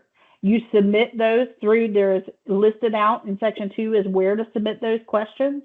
And then they will post an addendum. We have to answer every question that we get, even if it's the same question over and over and over again. It might just say reference question number 3. But we will answer every question that we get. One question that you can ask is, who currently is doing this work? Who is your current vendor? How much are you currently paying? Price is never confidential. So know that you can ask those things. You can ask us anything. We will provide an answer that we can give as long as it doesn't take us, we can't go pull up historical data from 1,000 years ago and provide it. But if the answer can be provided, we will provide it. The difference between contract award date and contract effective date, let's say this is a janitorial contract where we have to get people badged to work in the building. We very well could say the contract award, we plan to award on the 15th, but you won't start work and the effective date will be the following month on the 1st. So those could be the difference between those two dates. I just went through all this question stuff, but just to reiterate, vendors may only contact the purchasing staff listed in the solicitation during the process. So as you're walking around on a site visit, the contract administrator, the guy that turns the wrench, very well could be on that site visit. You can ask them questions, and you can ask the purchasing person questions on the site visit. Just know nothing is binding that they provide answers with on the site visit. If you want it to be part of the contract, you need to submit it in writing.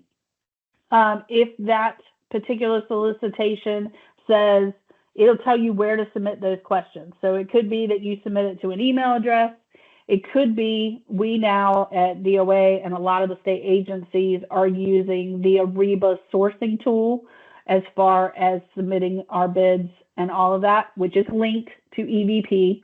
So I'll show you all of that. But the sourcing tool has a messaging board, and that's where you submit your questions. So any questions that are answered over phone or in person are not binding, and all vendor questions submitted by the deadline are answered and posted to EVP with an addendum. It doesn't say who asked the question. It just lists out, here's the questions and here's our answers to this particular bid. Site visits, so we have two different types of site visit. There very well may not be a site visit if it's not needed. But if you need to actually put your eyeballs on what you're bidding to be able to bid appropriate, we could have a site visit. We either have a mandatory or urged and caution. So a mandatory site visit is at a specific time, date, location. You have to be there and you have to attend in order to bid. We will have a sign-in sheet. You cannot be late. If you are not on the sign-in sheet, you automatically cannot bid. So at the time of the site visit is when we take up that sign-in sheet and then we move along with the site visit.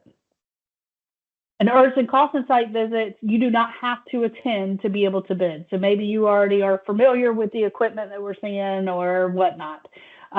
So you can come or you don't have to. We still might make you sign in just so we know who was there, but it's not requirement to attend to be able to accept your offer. Either way, these site visits, normally we have a site visit if it's something that you have to have access with us to be able to see. So if it's something for a parking lot, we very well might not have a site visit. You can go drive around and see a parking lot on your own. But if you had questions after you did that, you could always submit them during the question and answer period. So we talk about submittal. There's really three different ways that you can submit bids or quotes.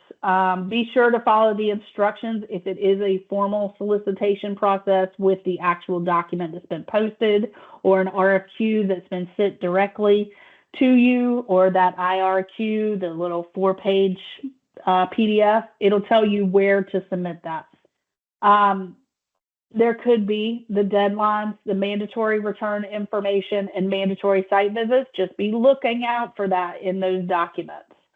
Direct submittal by email, you could, for an RFQ or an IRQ is usually the normal. It's just by email.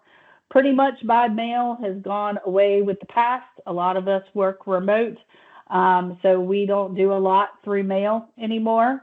And most of us now are using the e-procurement sourcing tool. The Ariba e-procurement/e-procurement sourcing tool is linked to EVP. So when you find that bid that you want to solicit on and you click, I intend to participate in that bid, it will then send you an email link to get into the tool to upload your bid if it is a state agency bid. So a lot of us are using that tool there to submit bids. So as we're going through that solicitation, we could come across things that are requirements. So requirements are specifications that a vendor must meet or submit with its proposal to be found responsive. It is a pass go or do not enter situation. So requirements are yes or no. You either have it or you don't. You're either an MD doctor or you're not. I don't care that you made a D on your diploma. You're a doctor, right? So it's a yes, no, hard pass or fail. Some examples could be that the vendor must provide the product within 15 calendar days.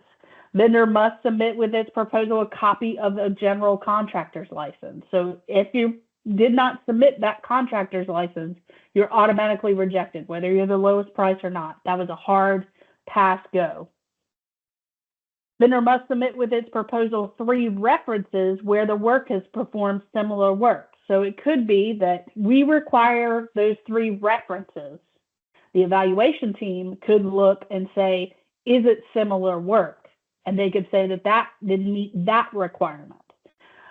It could be that the vendor has to submit product service manual. I know that if I saw that in a bid and it doesn't tell me when I have to submit that service manual, that could be a good clue that, hey, I probably ought to ask the question, does that service manual have to come with my proposal, or does it need to come if I'm awarded and it's sent with the product?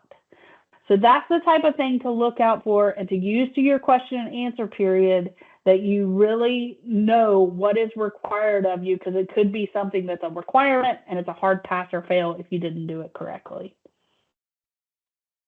Evaluation criteria is the how you're going to do the project, and it is what we base award on when we're in an RFP situation. So we could ask usually the 3 biggies. This could be an array of things, but the biggies are, what have you done in the past? So past relative experience. Who's doing the work? What is their past relevant experience or their qualifications? And then what is the technical approach? Does it meet the objectives of the business requirements? So with that, what we're looking for here on anything that you're submitting as far as past experience or who's doing the qualifications, it could be a very generalized statement in the RFP that just says, in its proposal, vendor shall demonstrate past experience with public or private sector clients with similar or greater size and complexity of North Carolina. And you could be, well, I've never worked with another state. I've never done another state project, so am I automatically rejected because of that? Well, not necessarily. If you can relate your past experience to what we are asking you to do on the same size and scope, so just for very generalized example, let's say this is for power washing, pressure washing of buildings, and we're asking you to come and pressure wash the buildings in the downtown complex. If your past experience has been power washing driveways, that's not of the same size and scope where I have to rappel you off the side of the building to power wash a 14-story building. But if you've done that for, I don't know, a hospital, or you've done that for even a public or a private sector complex, you can relate that. Give as much information as you can that I've done 14 up to 87-story buildings. This is what I did for them. This is how it worked. This is the products I use. The more information and the more information you can give in your response to relate it to what we're asking you to do, the better. That will make your proposal rise to the top. And that's the same across the board. In the staffing plan, if we are asking you to provide staff that has these qualifications, that we want you to do X, Y, Z, even if that staff has not done that for your particular firm and has done it in their past, you can put their resume and include projects that they've worked on. So with that, just make sure that you are relating your proposal to what the scope of work is for this particular project. That's really how we're then evaluating those strengths and weaknesses of your proposal. Is how does your past experience relate to what we're asking you to do under this project? Any questions there? So we do not have questions from this section. I'm sorry, I have my hand raised. Yes, go ahead. Okay. This is regarding responding, and this has to do with the strength of like a prime or subcontractor. This is for like services or IT services, not contract. not construction. So Okay. so my question is regarding what if you're partnering with you're teaming with another company that is out of state, but you're the one in state, and you go ahead and EVP and do the submission of the response to the RFP. However, you note in the technical proposal that you were just the subcontractor, and that company is the prime contractor. Is that allowed? So the prime is the one that would need to submit the bid. Because the prime is the one that we would have the contract with. And so we would need not only the experience of the prime, but also your experience. So know that if you're a prime and you have all these subcontractors working on this contract, and you just leave out, you put in your technical approach that this deliverable is going to be done by this firm, I want to know what their experience is in doing that deliverable. So know that could be a ding that you plan to subcontract that, and we don't know what their experience is either. So, if you're a subcontractor, it would behoove you to work with the prime to complete and let the prime submit their bid. Because in goods and services, like I said, state construction may be different. But in IT related, a lot of the times you cannot, I'm not going to say all times, but on the norm, you do not submit a bid for a piece of a project. So you submit along with a prime to complete the whole project. On the norm, a state agency is not going to review just your bid proposal to do deliverables 1, 2, and 5. They're going to look at the entire project as a whole and work with one vendor. So if there's a prime, I suggest that the prime submit the bid and y'all do it together. Yeah, the whole bid was submitted, not separate, was submitted. It's just that they were not registered in North Carolina. But you don't have to be a North Carolina you don't have to be a North Carolina vendor to bid on North Carolina projects. Okay. Anybody within, there might be a stipulation for that particular project that you have to be in North Carolina. But if there's not, anybody outside the state can bid on a North Carolina project. Okay. Something like, and let me take this for instance, if you're bidding on, currently I have a proposal I have an IFB out there for boiler maintenance. There is a requirement in there that they have a response time to an emergency within an hour. I'm not saying that you can't be a global company, but as long as you have some way, a field office, whatever it is, to be able to meet that requirement, that's fine. Right? So I want in your response, how are you going to meet this requirement if your office is in Alabama? Right? So those are the types of things that we could look at to be like, well, they can't meet that requirement, therefore they can't get this bid. That's a very basic example. But on the norm, if you're doing IT related services, I don't care where you live on the norm, I wouldn't think. Okay, and then my last question, how many years do you have to be in business to respond to RFPs?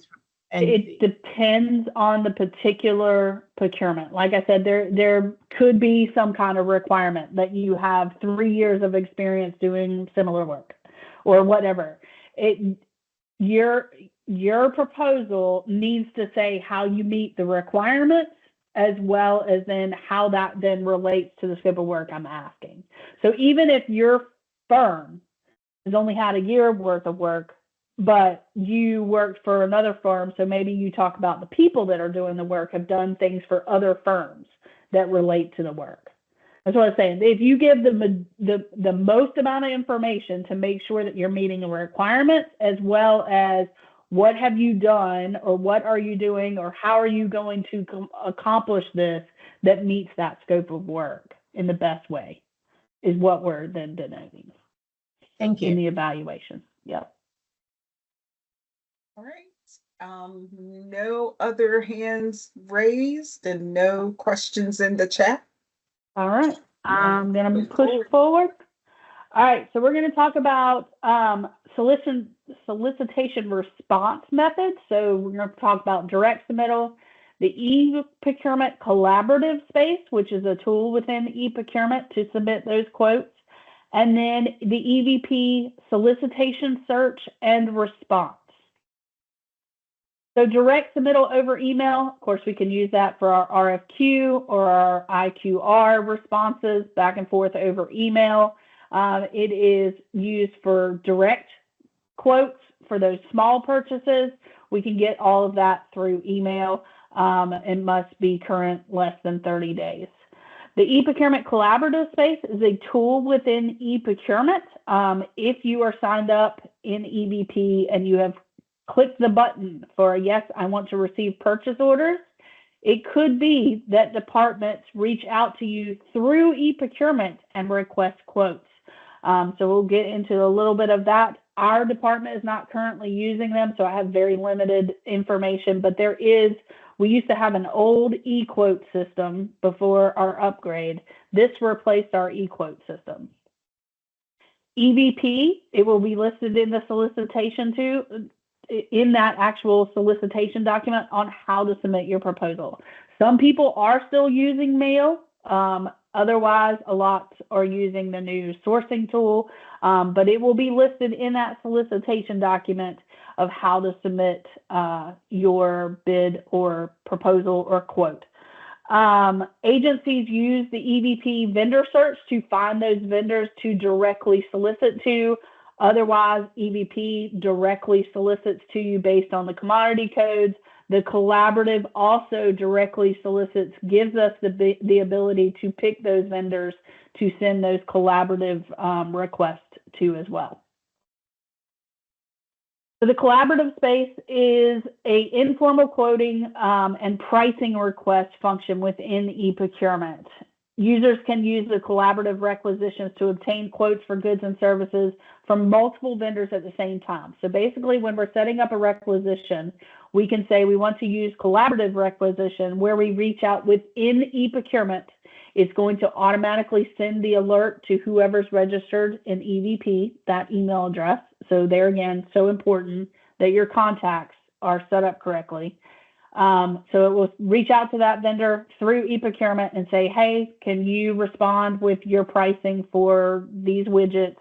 And then it comes back, we go with the lowest vendor, we issue the PO for that. It can be used up to $50,000 because part of that reaching out is you are agreeing to those terms and conditions.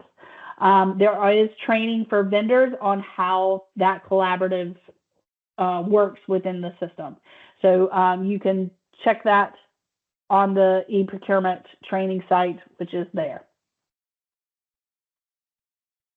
All right, so EVP solicitation search and response. So out on EVP, there is the ability to search open bids, current bids that are open and still receiving bids, bids that are pending selection. That means that they're in the evaluation stage. There you can view awarded bids and canceled bids. So awarded bids, if you want to know who was awarded a contract, it automatically we will post, not automatically, we will post awards, tabulations, all of that is all collected data within EVP that is a searchable list. It allows at EVP, when we talk about formal bidding, it allows us to advertise solicitations for goods and services by seeking open and fair competition.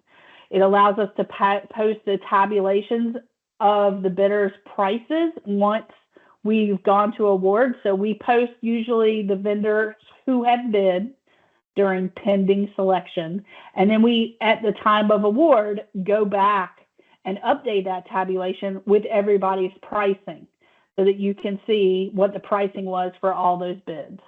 We also post then who was awarded once we get through all the approvals to award. The EVP allows you to market your goods and services because it gives you access to those bid opportunities, and lets you be listed as a vendor that does business with the state under those commodity codes. It allows you to search those opportunities 24/7. You can search by department. You can search by keyword. You can search by all different types of things within EVP. It is free to register as a registered vendor to get those automatic notices of the business opportunities. And it allows you, instead of having to call somebody and say, how much did everybody bid or whatnot, all those tabulations and the award information is posted out there for you to view. So this is EVP. This is kind of what it looks like. You can sign in here. You do not have to be signed in to be able to browse our solicitations. You do have to be signed in to be able to respond to solicitations. You don't have to be signed in to browse our vendors. So you can look and see who are registered vendors within the state. Once you are signed in or registered, this is where you go to update your commodity codes, your contacts, all of that is under here under the registration. That's where you can update your information. So looking at the solicitations, so if we go back here, we're going to browse solicitations. So when you're in this browse solicitations, you can drop this filters box. It's going to automatically come up with just a list of the most currently posted bids, and there's going to be just a long, long list. Or you can filter that list by picking category, which is going to be either state agency, university, community college, local municipality, schools, whatnot. So that category, and then the department. So if you pick state agencies, you could pick from that list that I showed you first thing this morning of the list of state agencies that you want to see. You can browse their open bids. You can view their pending selection bids. These are the ones that are closed but haven't been awarded. You could view their awarded bids or their canceled bids. You can also browse by date created, last modified, if there's a site visit, or the bid opening date. You can search by all of those different things. And then you can actually export those results and put them into an Excel spreadsheet if you would like to. If you just wanted to see the university's bids, you could pick the category of university, not put anything in the department, and hit apply. It's going to show you all the university bids. Sorry, one more thing here. This is your keyword search. So if you're looking for landscaping, you can put the word landscaping in here. It's going to pull up every bid that has landscaping. So you could do, I want to see the open bids for landscaping, and that will do that. Once you're in an actual solicitation, it's going to give you the number. It's going to give you who's the department. This one's opening, when it is opening, when it was posted, the commodity code in which it was posted under, if there was a mandatory site visit or any special instructions. And then this is what we're actually looking for. When you hit, you have to be signed in to be able to respond, but respond to this solicitation. When you click that, it is going to email you the link to the sourcing tool, because this is a DOT procurement. So they use the sourcing tool to submit your bid. So I intend to respond. I'm a registered vendor. I intend to respond, and then I will get an email to actually upload my response. Also listed here would be underneath here just the solicitation document and any addendums that were posted. So also on this page listed below will be a link to the document that you don't have to respond to the solicitation to be able to view. So within sourcing, so I clicked, I intend to respond. Now it's a state agency bid. We are using sourcing. We're just going to get that link into the sourcing tool. It may ask you to register with the Ariba network as well to bid within the sourcing tool. EVP, you will have already had to be logged into EVP to be able to get to the sourcing event. So know that you clicked intend to respond because you were already logged into EVP with your password. The vendor responds within the system. The great thing about the sourcing tool is it lets us break out different areas of that solicitation where it requires a response. So let's say we required that license. You had to respond with your general contractor's license. We are able to break out a different section that won't let you even upload your response unless you put your general contractor's license in there. Now, there's nothing keeping you from putting the wrong document in there. Let's say you put a document in there that has the word happy birthday on a Word document. That's not going to keep you from doing that, but it will trigger to be responsive. You have to upload your license. So it's up to you to make sure that it is the correct license and that you actually uploaded the right document. There is all kinds of training for you guys on how Ariba works and how this sourcing tool works. We at the purchasing office cannot see the same side as what you see. So we can't see to even be able to help you upload your response. If you have any questions, any problems when you're doing the bid process, reach out to the help desk. They can see your side. They can help you upload anything, any problems that you have. Just know it has to be uploaded and you have to be done uploading by that bid submittal date. If you are in the process and that bid closes at 2 o'clock on the 16th and you are now at 1:52 and you don't get through the uploading process, it will automatically knock you out. Your bid won't be received. We will not accept late bids. So know that you can upload days before if you need to. Just know that there could be additional addendums. Keep watching EVP to make sure that there's nothing that changes what your bid would be submitted. Once you're in the sourcing tool, it's going to tell you how much time you got left to upload. It also then will break out what are any prerequisites, what is the content of each section, and that countdown clock is there to make sure that you meet that requirement. Any questions on submitting bids? We do not have questions in the chat that haven't been answered. But keep on chucking. All right, so we're going to get into the evaluation methods. We're going to talk about bid openings, evaluation methods, reference checks, that Executive Order 50, which is a price matching opportunity for North Carolina vendors, and then certifications and BAFOs. I'm sorry, clarifications and BAFOs. So the bid proposals are part of the formal bid process. So those are the things that went out for formal bid, where it's set out there for 10 days. We have a formal bid opening. Our office is doing these over Teams. It will say in the solicitation document where and when that bid opening is. It is at a specific time. Like I said, our location right now is over Teams, so it will have the Teams link to log into the bid opening. You do not have to attend, but it's there if you want to. We read out who has bid, and then we kind of explain usually the next steps of the process. So if this is an IT bid, we will say that, okay, we have now opened these bids. We will go through it at the purchasing office to review for responsiveness. Is all that correct documentation there? And then we will turn it over to the evaluation team to actually evaluate the bids. They will make their recommendation. Then it will go to statewide procurement for review and approvals. So all of that's going to take some time.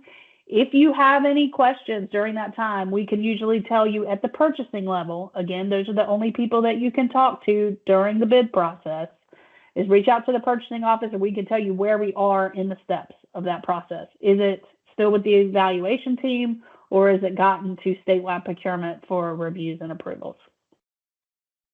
The tabulations will be posted on EVP, usually, hopefully that same day or the day after, that lists out who bid out there. We will update that evaluation, that tabulation with pricing after award.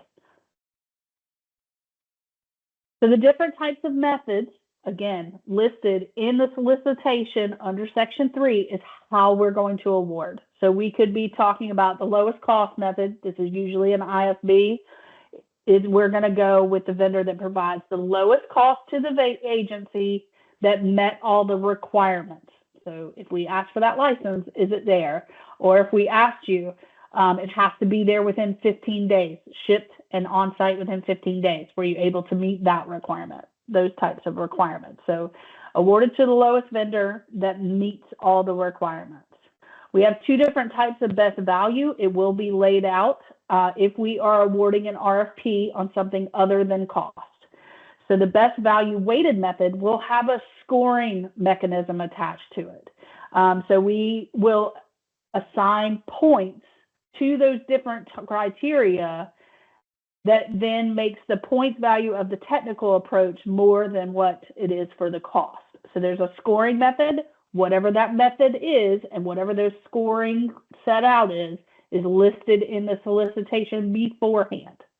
We also have a best value narrative method. This is where we go through the bidders and we mark strengths and weaknesses in each of those criteria categories. And then we use those strengths and weaknesses to justify why this vendor provides us with the best value versus their costs, right? So they provide, even though they might be more money, they provide the best overall experience, they're experts in their field, and they have the best technical scope of outline to meet our objectives. So we could justify that as a narrative justification. We have lowest cost, usually in an IFB. RFP could have weighted numbers, or it is just the overall best value narrative justification. Either way, it will be laid out in the solicitation how we are going to evaluate, and in the procurement file, it will list how we justify that justification as far as assigning those points, or that they provided the lowest cost, or that they provide us the best value overall. We could ask for reference checks. So reference section can be added to a solicitation document. We have a standard reference form that asks for 3 references. The biggest thing is not only do we want the contact information that we may contact them, but we want to know what you did for them and how does that relate to what we're asking you to do.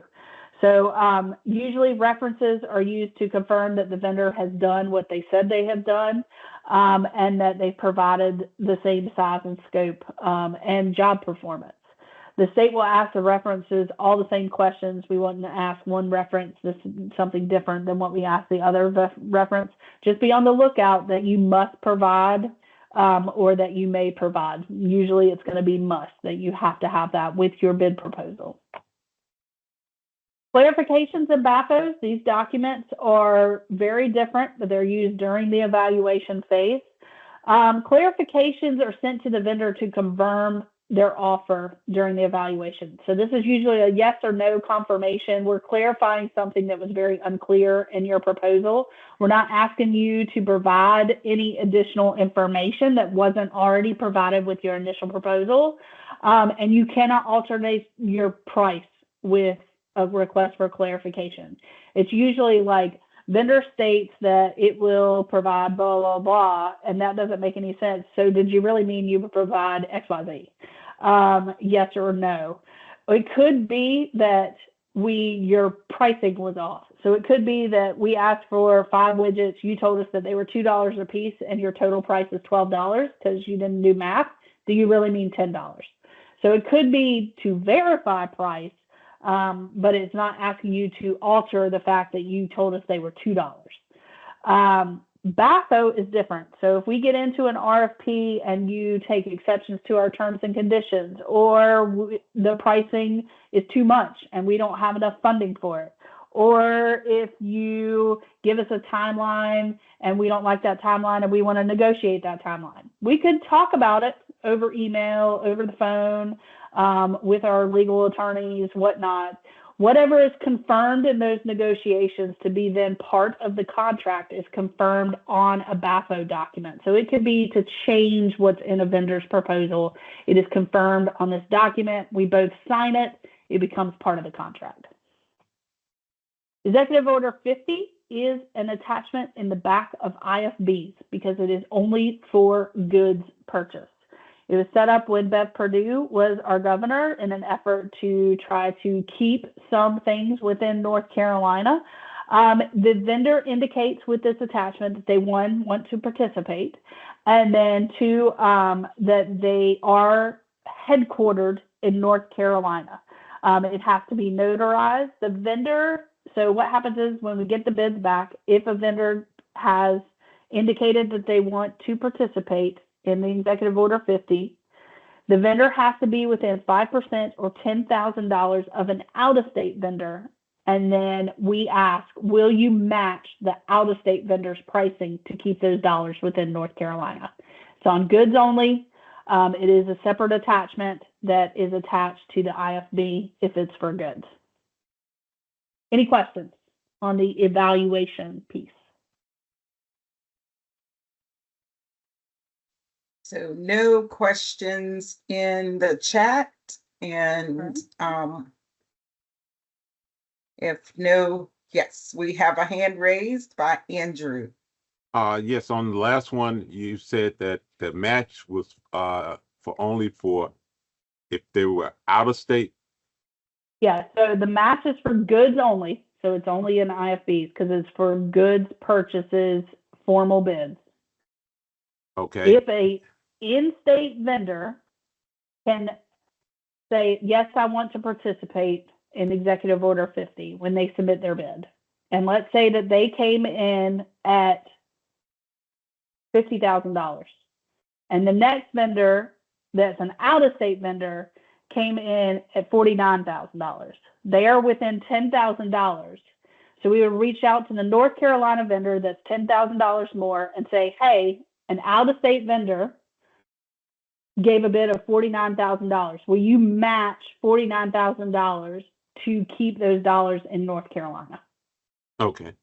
I see. Yep. Thank you. Yep. All right. All right.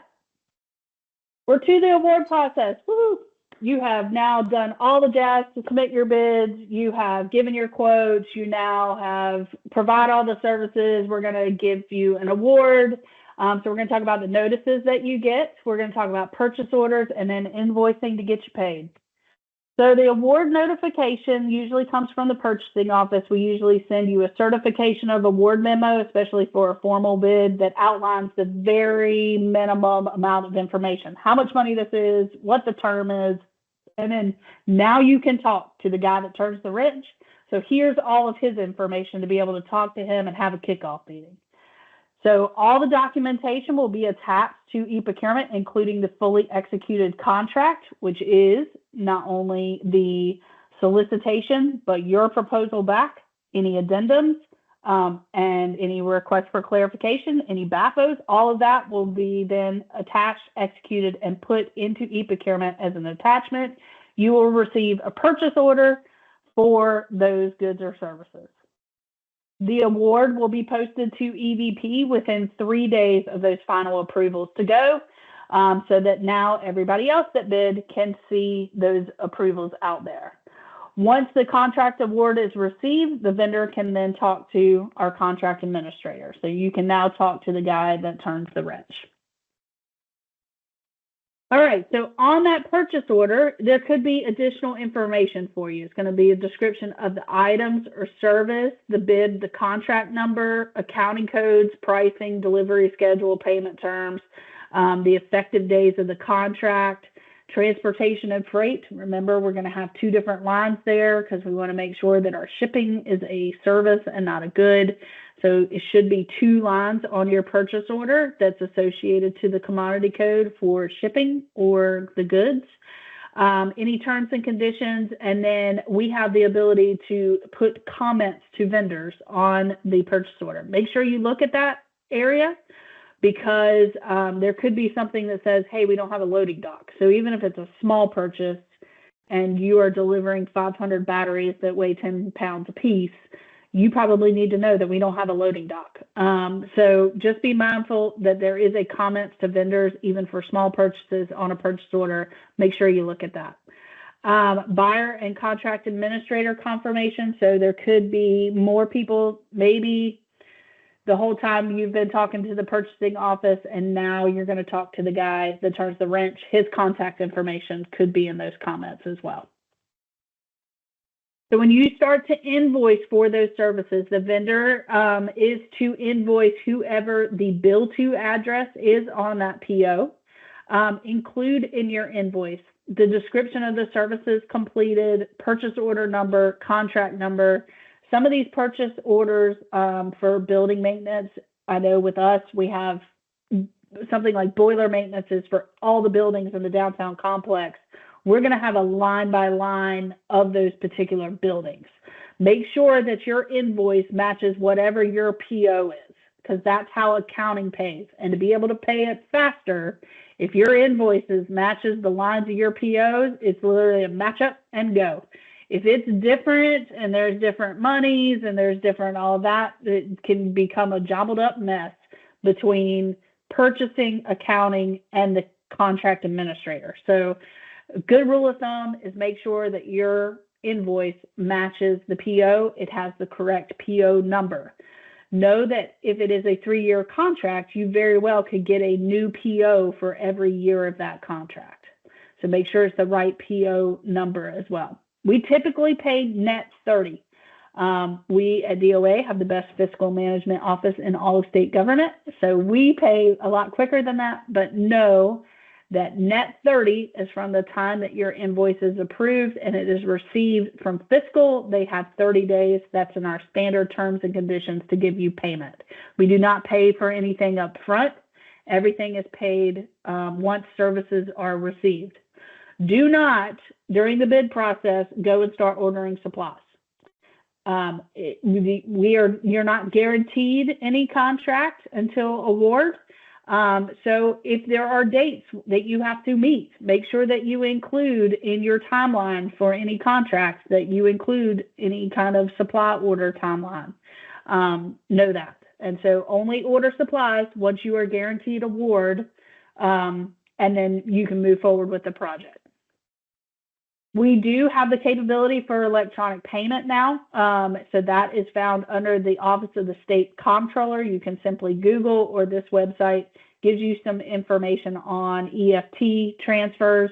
So all of that is done through the State Office of the Comptroller that manages NCFS, which is our accounting system. It does, check writes are on Tuesdays and Thursdays. That's when we issue paper checks. Is usually on Tuesdays and Thursdays for all departments, I believe. I'm not sure on universities and community colleges. Any questions on payments? No questions in the chat. Anyone wants to ask a question? If not, all we right. can move on. So I'm going to get to the back end here. We're going to talk about contract monitoring and management. We're going to talk about inspections and testings, those renewals, amendments, vendor protests, and very important public record requests. Oh. So after you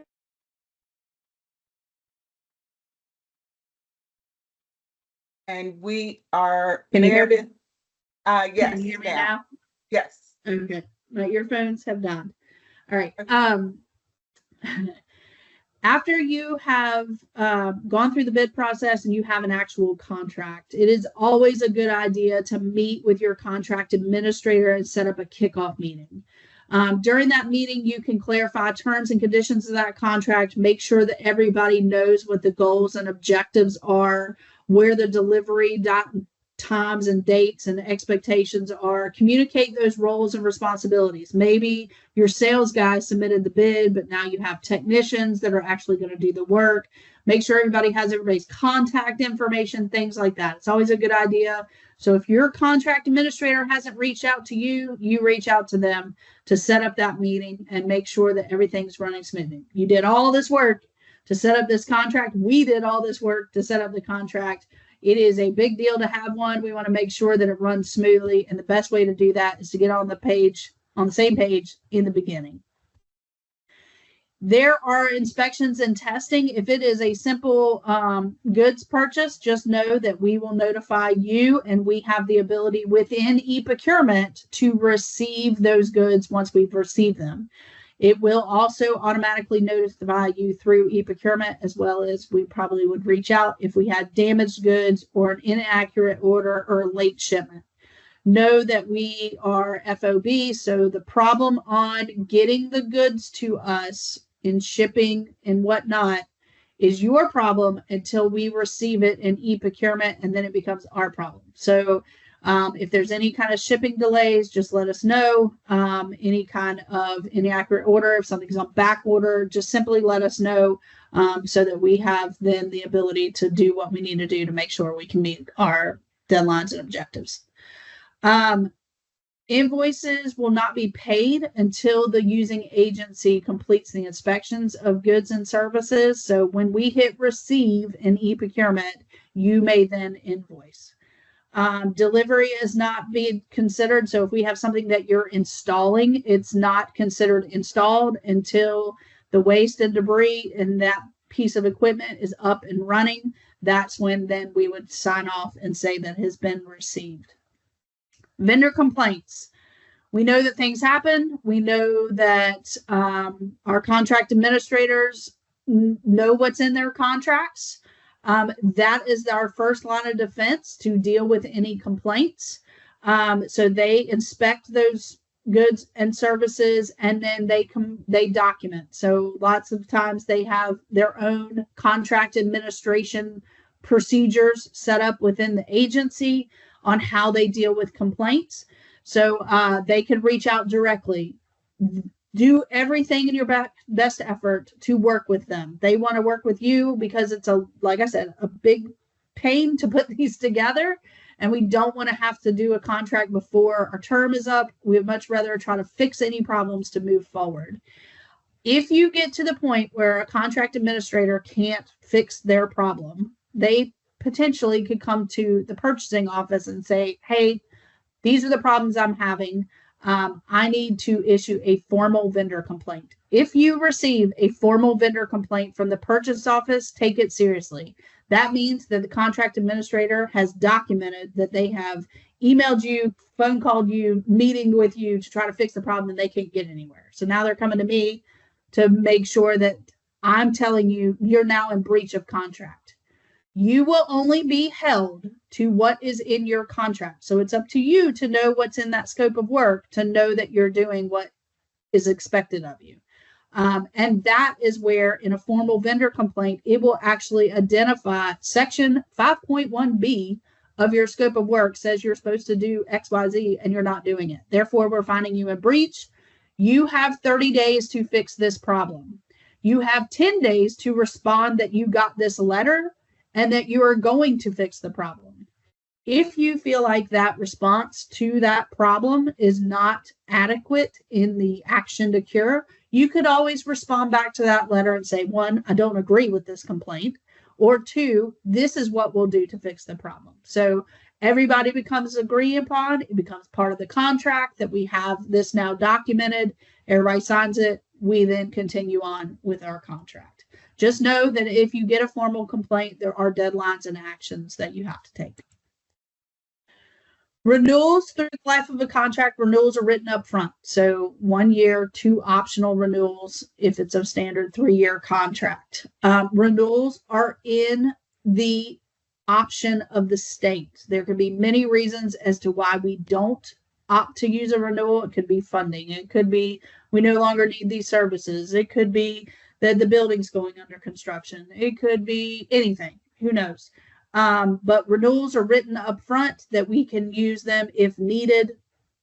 You reach out usually in an amendment form to say, hey, we are opting, could be just a memo that we're opting to use the written in renewal. Now here's your current contract term. You may receive a new purchase order for every year of that contract. Amendments are changes that happen throughout the life of a contract, and they can change anything. So they could change rates, they could change scope, they could change costs, they could change the term. So renewals are written in ahead of time. An extension would be done on an amendment to extend further than what the initial term is. So if we need to extend a contract further on than the renewals that we already had written in, that's an extension. Only the purchasing office can change the term of the contract. If you have a landscaping bid and they come tell you to take care of the ants and then just charge me for it, you say, no. You need to get with your purchasing office and we all need to agree upon it, and we need to put in an amendment, and we need to add the money to your PO so that when I bill you for it, I actually get paid for it. So don't let a contract amender say, just throw that in and just bill me for it, because that's not how it works. If it's not in writing, it didn't happen, and you potentially would not get paid for it. So just know that any changes that happen in a contract need to be documented on an amendment form. Vendor protest. So if you did submit a bid, if you did not submit a bid, you cannot protest an award. But if you submitted a bid and participated in the bid process, and you feel that there is a reason that that award is not justified, you may submit a protest. There is information in the instructions to bidders on where to submit a protest letter. It must contain information as to the specific reasons why you are protesting that award. It has to be submitted for P&C within 30 days of the award. For DIT, I believe it's 15 days. With a protest, that is not to do a debrief on how you did. So protests are, I don't agree with the award. I need to protest this award. And then the purchase officer has the right to bring you in and discuss it, or they could just respond back with a letter, whether they upheld or don't upheld or want to bring you in or whatnot. They will have, they will respond to your protest on whatever decision they make. And it very well could be, let's bring it in and let's talk about it. So that's how vendor protest. There's more information on that in the instructions to vendors attachment. Public records requests can be used to view anything in procurement. State procurement is open for public records. Everything that we do in every procurement file is open to inspection. We're spending taxpayer dollars. We are open, fair, and transparent on how those dollars are spent. Vendors are able to submit public records requests for awarded contracts on any awarded contracts. The hardest problem is trying to figure out who awarded the contract to know who to ask for the record. So always go to the agency that actually solicited. That's who is responsible for providing public records requests. So if it was a DOA contract, I would have the public record or the procurement file to be released for public records in our files. If it's a DPS contract, you'd have to contact DPS. Most of the agencies, if you simply Google the agency plus public records request, there's usually an online form now to be able to submit. Try to give as much information as possible so that they can find them. What the contract number was, what the solicitation number, who was the awarded vendor, any purchase order numbers, any information, description of what the services are, or anything else. The one thing we're going to ask you is, do you want to come in and view the file, or do you want to receive an electronic copy? On the norm, you're not going to ask them for the whole file. There's a lot of information. The list of people that attended a bid opening is in that file. The biggest things to probably ask for is, what is the award recommendation letter? Because that's going to give you all of the information on all the bid process and the justification as to who we awarded to. Just know that when a bid is currently on the street, that file becomes closed. You can ask what we're paying, because that's never closed. But if we have a bid out for a janitorial contract on the Albemarle building, then that file that is current for the Albemarle building is closed. You can't see those bids until the award for that current contract is open. So you can ask during the question and answer period, what are you currently paying and who's currently doing the work? But you can't see the actual file because it is out on the street. But if you wanted to know, hey, I bid on the Albemarle building and I want to see what everybody else's bid looked like, or I want to know, I submitted a bid and I was the lowest bidder according to the tabulation that's now posted out on EVP, why wasn't I awarded? It'll say in that award recommendation folder that you were found non-responsive for not signing your bid, for whatever the reason is that we didn't go with you as the lowest. You are still showing on the tabulation that you're the lowest. There could have been a reason why you weren't awarded. So all of that information would be in a public records request for the administrative, for the award recommendation letter. This is our resources that I've talked about today. This is PNC's website. This is DIT's website, where the statewide term contracts are. EVP, e-procurement, where all those trainings are. The Hub office, that's their website, where you can see all of their upcoming activities and upcoming trainings are out there on their website. And does anybody have any other questions? I think that is it. Have one Yep. hand raised, Daryl. All right, Daryl. Yes, how you doing? Wanted to ask, what was the website for the additional training for upcoming events and class trainings on Hub? So I would go to the Hub office website, and they have all of their trainings listed that the Hub office provides. On the e-procurement website here, if you go to e-procurement, there is job aids on how to use e-procurement, job aids on EVP, job aids on the sourcing tool, is all on the e-procurement website. And any websites we shared in the chat will be in the documentation that'll be emailed. Yeah. Okay, awesome. Thank you. Mm-hmm. All right. Well, all right. Doesn't look like we have any other questions. Meredith, thank you so much, as always, for your great partnership and for the information. Our vendors, thank you all for taking time out of your busy day to attend our session. And this ends our session.